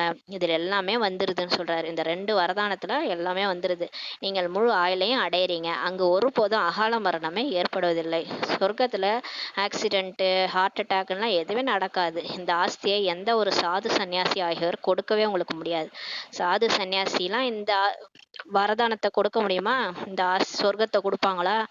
போனீங்கன்னா எனக்கு சொர்க்கம் கொடுங்கன்னு சொன்னா கொடுப்பாங்களா சன்னியாசிகள்? கொடுக்க முடியாது. அவர்கள் புத்திரவான் பவன் தான் சொல்லுவாங்க, குழந்தை பாக்கியம் உண்டாகட்டும்னு சொல்லுவாங்க, உடனே பிறந்துரும். எனவே மனிதர்கள் அவர்களது அருள்னாலே குழந்தை பிறந்தது என்று நினைக்கிறாங்க. இவங்க டைம் இவங்க போய் அவர்கிட்ட போன உடனே அந்த டைம் பார்த்து மரத்துல இருந்து காய் விழுன்னுவாங்களே, இவன் போன நேரத்துக்கு காய் விழுந்தது, உடனே அந்த மரம் ஆசி பண்ணுச்சுன்னு நினைச்சுக்கிட்டான்னு சொல்லுவாங்க. அந்த மாதிரி நம்ம ஏதோ காக்கா உட்கார பனம்பழம் வந்த கதையா இருக்கிற மாதிரி நமக்கு டைம் வரும்போது அந்த சாமியார்கிட்ட போகும்போது குழந்தை பிறக்கட்டும்னு சொல்லுவார். புத்திரவான் பவன் சொல்லி சொல்லுவார். உடனே குழந்தை பிறந்த உடனே நம்ம நினச்சிக்குவோம், ஓ இந்த சாமியாரால் தான் நமக்கு பிறந்துச்சுன்ட்டு நினச்சிக்கிறாங்கன்றார். அவ்வளவுதான். யாருக்கு குழந்தை இல்லையோ அவர்கள் போய் அவருடைய சீடராக ஆகிவிடுகிறார்கள். உடனே யாருக்கு குழந்தை இல்லையோ குழந்தை பிறந்துச்சுன்னா உடனே சீடராக ஆகிறாங்க. ஞானமோ ஒரே ஒரு முறைதான் கிடைக்கிறது. ஒருவரை பற்றிய ஞானம் தான் ஆகும். இந்த ஞானம்ன்றது ஆத்மா, நான் ஆத்மா, என்னுடைய அப்பா கடவுள், இதுதான் ஞானம். இந்த ஞானம் ஒருவரை பற்றிய ஞானம், இது ஒரு தடவை தான் கிடைக்குது. அதனுடைய பிராப்தி அரை கல்பம் உங்களுக்கு நடக்கிறது. இந்த ஒரு தடவை உங்களுக்கு கிடைக்கிற இந்த ஞானம் 2500 வருஷம் உங்களுக்கு பிராப்தி கிடைக்குது. பிறகு இருப்பதோ அஞ்ஞானம். அதுக்கப்புறம் 2500 வருஷம் அஞ்ஞானம், அந்த அறிவு போயிடுது, அந்த ஞானம் போயிடுது. அந்த புத்தியில இருக்கிற ஞானம் போய் புத்தியில குப்பையா வர ஆரம்பிச்சிடுது. அதுதான் அறியாமை. அது அரைக்கல்பம் நடக்குது. துவாபரயுகத்துல இருந்து கலியுகம் வரைக்கும் பக்திக்கு அறியாமை என்று சொல்லப்படுகிறது. கடவுளை போய் கல்லுலையும் முள்ளுலையும் கோயில்லையும் தேடுறது வந்து அறியாமையும். ஏன்னா அவர் வந்து நம்ம ஆத்மான்னு புரிஞ்சுக்கிட்டாலே அவர் யாருன்னு தெரிஞ்சிரும். ஆனா நம்ம புரிஞ்சிக்காதனால நம்ம கோயில் கோயிலா தேடி அலையிறோம். அது அறியாமைன்னு சொல்லி சொல்றாரு. ஒவ்வொரு விஷயம் கூட எவ்வளவு நல்ல முறையில இப்ப புரிய வைக்கப்படுகிறது சொல்லி பாபா சொல்றாங்க. நல்லது. இனிவுல இனிமையான காணாமல் போய் வெகு காலம் கழித்து கண்டெடுக்கப்பட்ட குழந்தைகளுக்கு தாய் தந்தை பாப் தாதாவின் அன்பு நினைவுகள் மற்றும் காலை வணக்கம். ஆன்மீக குழந்தைகளுக்கு ஆன்மீக தாய் தந்தை நமஸ்காரம். நம்ம ஆன்மீக குழந்தைகள் ஆன்மீக தாய் தந்தைக்கு நமஸ்காரம். தாரணைக்கான முக்கிய சாரம். ஃபர்ஸ்ட் பாயிண்ட், இப்போது வானப்பிரஸ்த நிலையாகும். எனவே புத்தி மூலமாக அனைத்தையும் சந்நியாசம் செய்து ஒரு தந்தையின் நினைவில் இருக்க வேண்டும். தனிமையில் அமர்ந்து நான் ஆத்மா ஆவேன் ஆத்மா ஆவேன் என்ற பயிற்சியை செய்ய வேண்டும். 2வது பாயிண்ட், சர்வீசபிள் மலராக ஆகணும். டிஸ்சர்வீஸ் ஆகிவிடும் வகையில் தேக அபிமானத்திற்கு வசப்பட்டு அப்பேற்பட்ட எந்த ஒரு செயலையும் செய்யக்கூடாது. பாபாவுக்கு ரைட் ஹேண்டா மாறணும், சர்வீசபிளா ஆகணும்னு சொல்லி சொல்றாரு. அநேகருக்கு நன்மை செய்வதற்கான கருவியாக ஆகணும். சிறிது நேரம் நினைவிற்காக அவசியம் ஒதுக்க வேண்டும். கண்டிப்பா எனக்கு டைம் இல்லைன்னு சொல்லக்கூடாது. கொஞ்ச நேரமாவது உட்காந்து ஆத்ம உணர்வுல பாபா நினைவு செய்யணும். வரதானம், பரமாத்மா ஞானத்தின் புதுமையான தூய்மையை தாரணம் செய்யக்கூடிய அனைத்து பற்றுகளிலிருந்து விடுபட்டவர் ஆவீர்களாக. இப்ப பாபாவுடைய ஞானமே புதுசு. அந்த அந்த ஞானத்துல நம்ம இப்ப தூய்மையை தாரணம் பண்ணக்கூடிய எல்லா பற்றுல இருந்து விடுபட்டாதான் நம்ம தூய்மையா ஆக முடியும். அந்த மாதிரி ஆகுங்கன்ட்டு வரதானம் கொடுக்குறாரு. இந்த பரமாத்மா ஞானத்தின் புதுமையே தூய்மையாகும். தூய்மையா இருக்கிறது, எண்ணம் சொல் செயல்ல தூய்மையா இருக்கிறது, உடம்பாலையும் தூய்மையா இருக்கிறது. இல்லற விவகாரத்துல இருந்தாலும் கணவன் மனைவி தூய்மையா வாழறது, இதுதான் வந்து புதுமையே, பரமாத்மாவுடைய ஞானத்தினுடைய புதுமை. இது எங்கேயுமே யாரும் சொல்ல மாட்டாங்க, இங்கே மட்டும்தான் இது புதுசா இருக்குது இல்லையா? தீயும் பஞ்சும் சேர்ந்து இருக்கும் பொழுதும் நெருப்பு பிடிக்க முடியாது என்று பெருமிதத்துடன் கூறுகிறீர்கள். இங்கே நம்ம பிகே ஆனதும் சொல்லுவோம், தீயும் பஞ்சும் ஒன்றா இருந்தாலும் பத்தாது, ஏன்னா பரமாத்மா ஞானம் நடுவில் இருக்குது, அதனால பத்தாது, ஞான வாள் பக்கத்தில் வச்சுக்காங்கன்னு சொல்லி பாபா சொல்வார். நம்ம தான் பெருமிதத்தோட சொல்கிறோம், தூய்மை இல்லாமல் யோகி அல்லது ஞானமுடைய ஆத்மாவாக ஆக முடியாது என்று நீங்கள் அனைவரும் உலகத்திற்கு சவால் விடுகிறீர்கள் சொல்லி சொல்கிறார். இப்போ மற்றவங்கெல்லாம் சாதாரணமாக தூய்மையாக இருக்க முடியுன்றாங்க, ஆனால் நம்ம யோகியாவோ இல்லை ஞானமுடைய ஆத்மாவோ தூய்மை இல்லாமல் ஆகவே முடியாதுன்ட்டு சவால் விடுறோம்னு சொல்லி சொல்கிறார். எனவே தூய்மை என்றாலே முழுமையாக பற்றுதலிருந்து விடுபட்ட நிலை. ஆனால் பாபா சம்பூர்ண தூய்மைன்றது உலகத்தில் இருக்கிற எந்த ஒரு மனிதர், பொருள், சாதனங்கள் எல்லாத்துலேருந்தும் விடுபட்ட நிலை தான் காமத்தை வென்ற நிலைன்னு சொல்லி பாபா இங்கே சொல்கிறாரு. காமம்னா வெறும்னே அந்த தூய்மையாக இருக்கிறது அது மட்டும் கிடையாது, எந்த ஒரு பொருளோ எதுவுமே ஈர்ப்பே இருக்கக்கூடாது, அந்த மாதிரி நிலையில் நம்ம பற்றுதல்லேருந்து விடுபட்டு இருக்கிறது தான் அந்த எல்லாத்துலேருந்து வென்ற நிலைன்னு சொல்லி சொல்கிறாரு. விகாரத்தையே வென்ற நிலை. எந்த ஒரு மனிதர் அல்லது சாதனங்கள் மீது கூட பற்றுதல் இல்லாமல் இருக்க வேண்டும் சொல்லி சொல்கிறாரு. நீங்கள் சாதாரணமாக அந்த உடம்புக்கான உறவினர்கள், சாதனங்கள் எது மீதையும் உங்களுக்கு பற்று இல்லாமல் இருக்கணும். அப்பேற்பட்ட தூய்மை மூலமாக தான் உங்களால் இயற்கையை பாவனமாக்கக்கூடிய சேவையை செய்யக்கூடியவர்களாக நீங்கள் ஆகிடுவீங்கன்னு சொல்லி சொல்கிறாரு. எப்போ நீங்கள் எல்லாத்துலேருந்து விடுபட்டு நஷ்டமோகா நிலையில் இருக்கிறீங்களோ, எதுவுமே எனக்கு வேணாம், நான் ஆத்துமா, நான் தனியாக வந்தால் தனியாக போவேன், எனக்கு ஒரு தந்தை தவிர வேறு யாருமே இல்லை, பரமாத்மா நான், வேற யாருமே இல்லை அப்படின்ற பற்று வந்து ஒரு பற்றற்ற மீது மட்டும் இருக்கணும். உலகத்தினோட மனிதர்களோ பொருட்களோ சாதனங்களோ எதுவும் நம்ம கூட வராது, கடைசியில் நம்ம உடம்பே நம்ம கூட வராது. அதனால எல்லாத்துமே இருக்கிற பற்றை நீக்கிட்டு ஒரு பாபா நிலையில இருக்கும்போது அந்த தூய்மை சம்பூர்ண தூய்மையா இருக்கும்போது தான் இந்த இயற்கையை உங்களால மாற்றக்கூடிய சேவை செய்ய முடியும். முழு இயற்கையுமே சதப்பிரதானமா மாறும். எப்பன்னா நீங்க சம்பூர்ண தூய்மையா இருக்கும்போது அந்த சேவை செய்யக்கூடியவர்களா ஆயிடுவீங்கன்னு சொல்லி சொல்றாரு.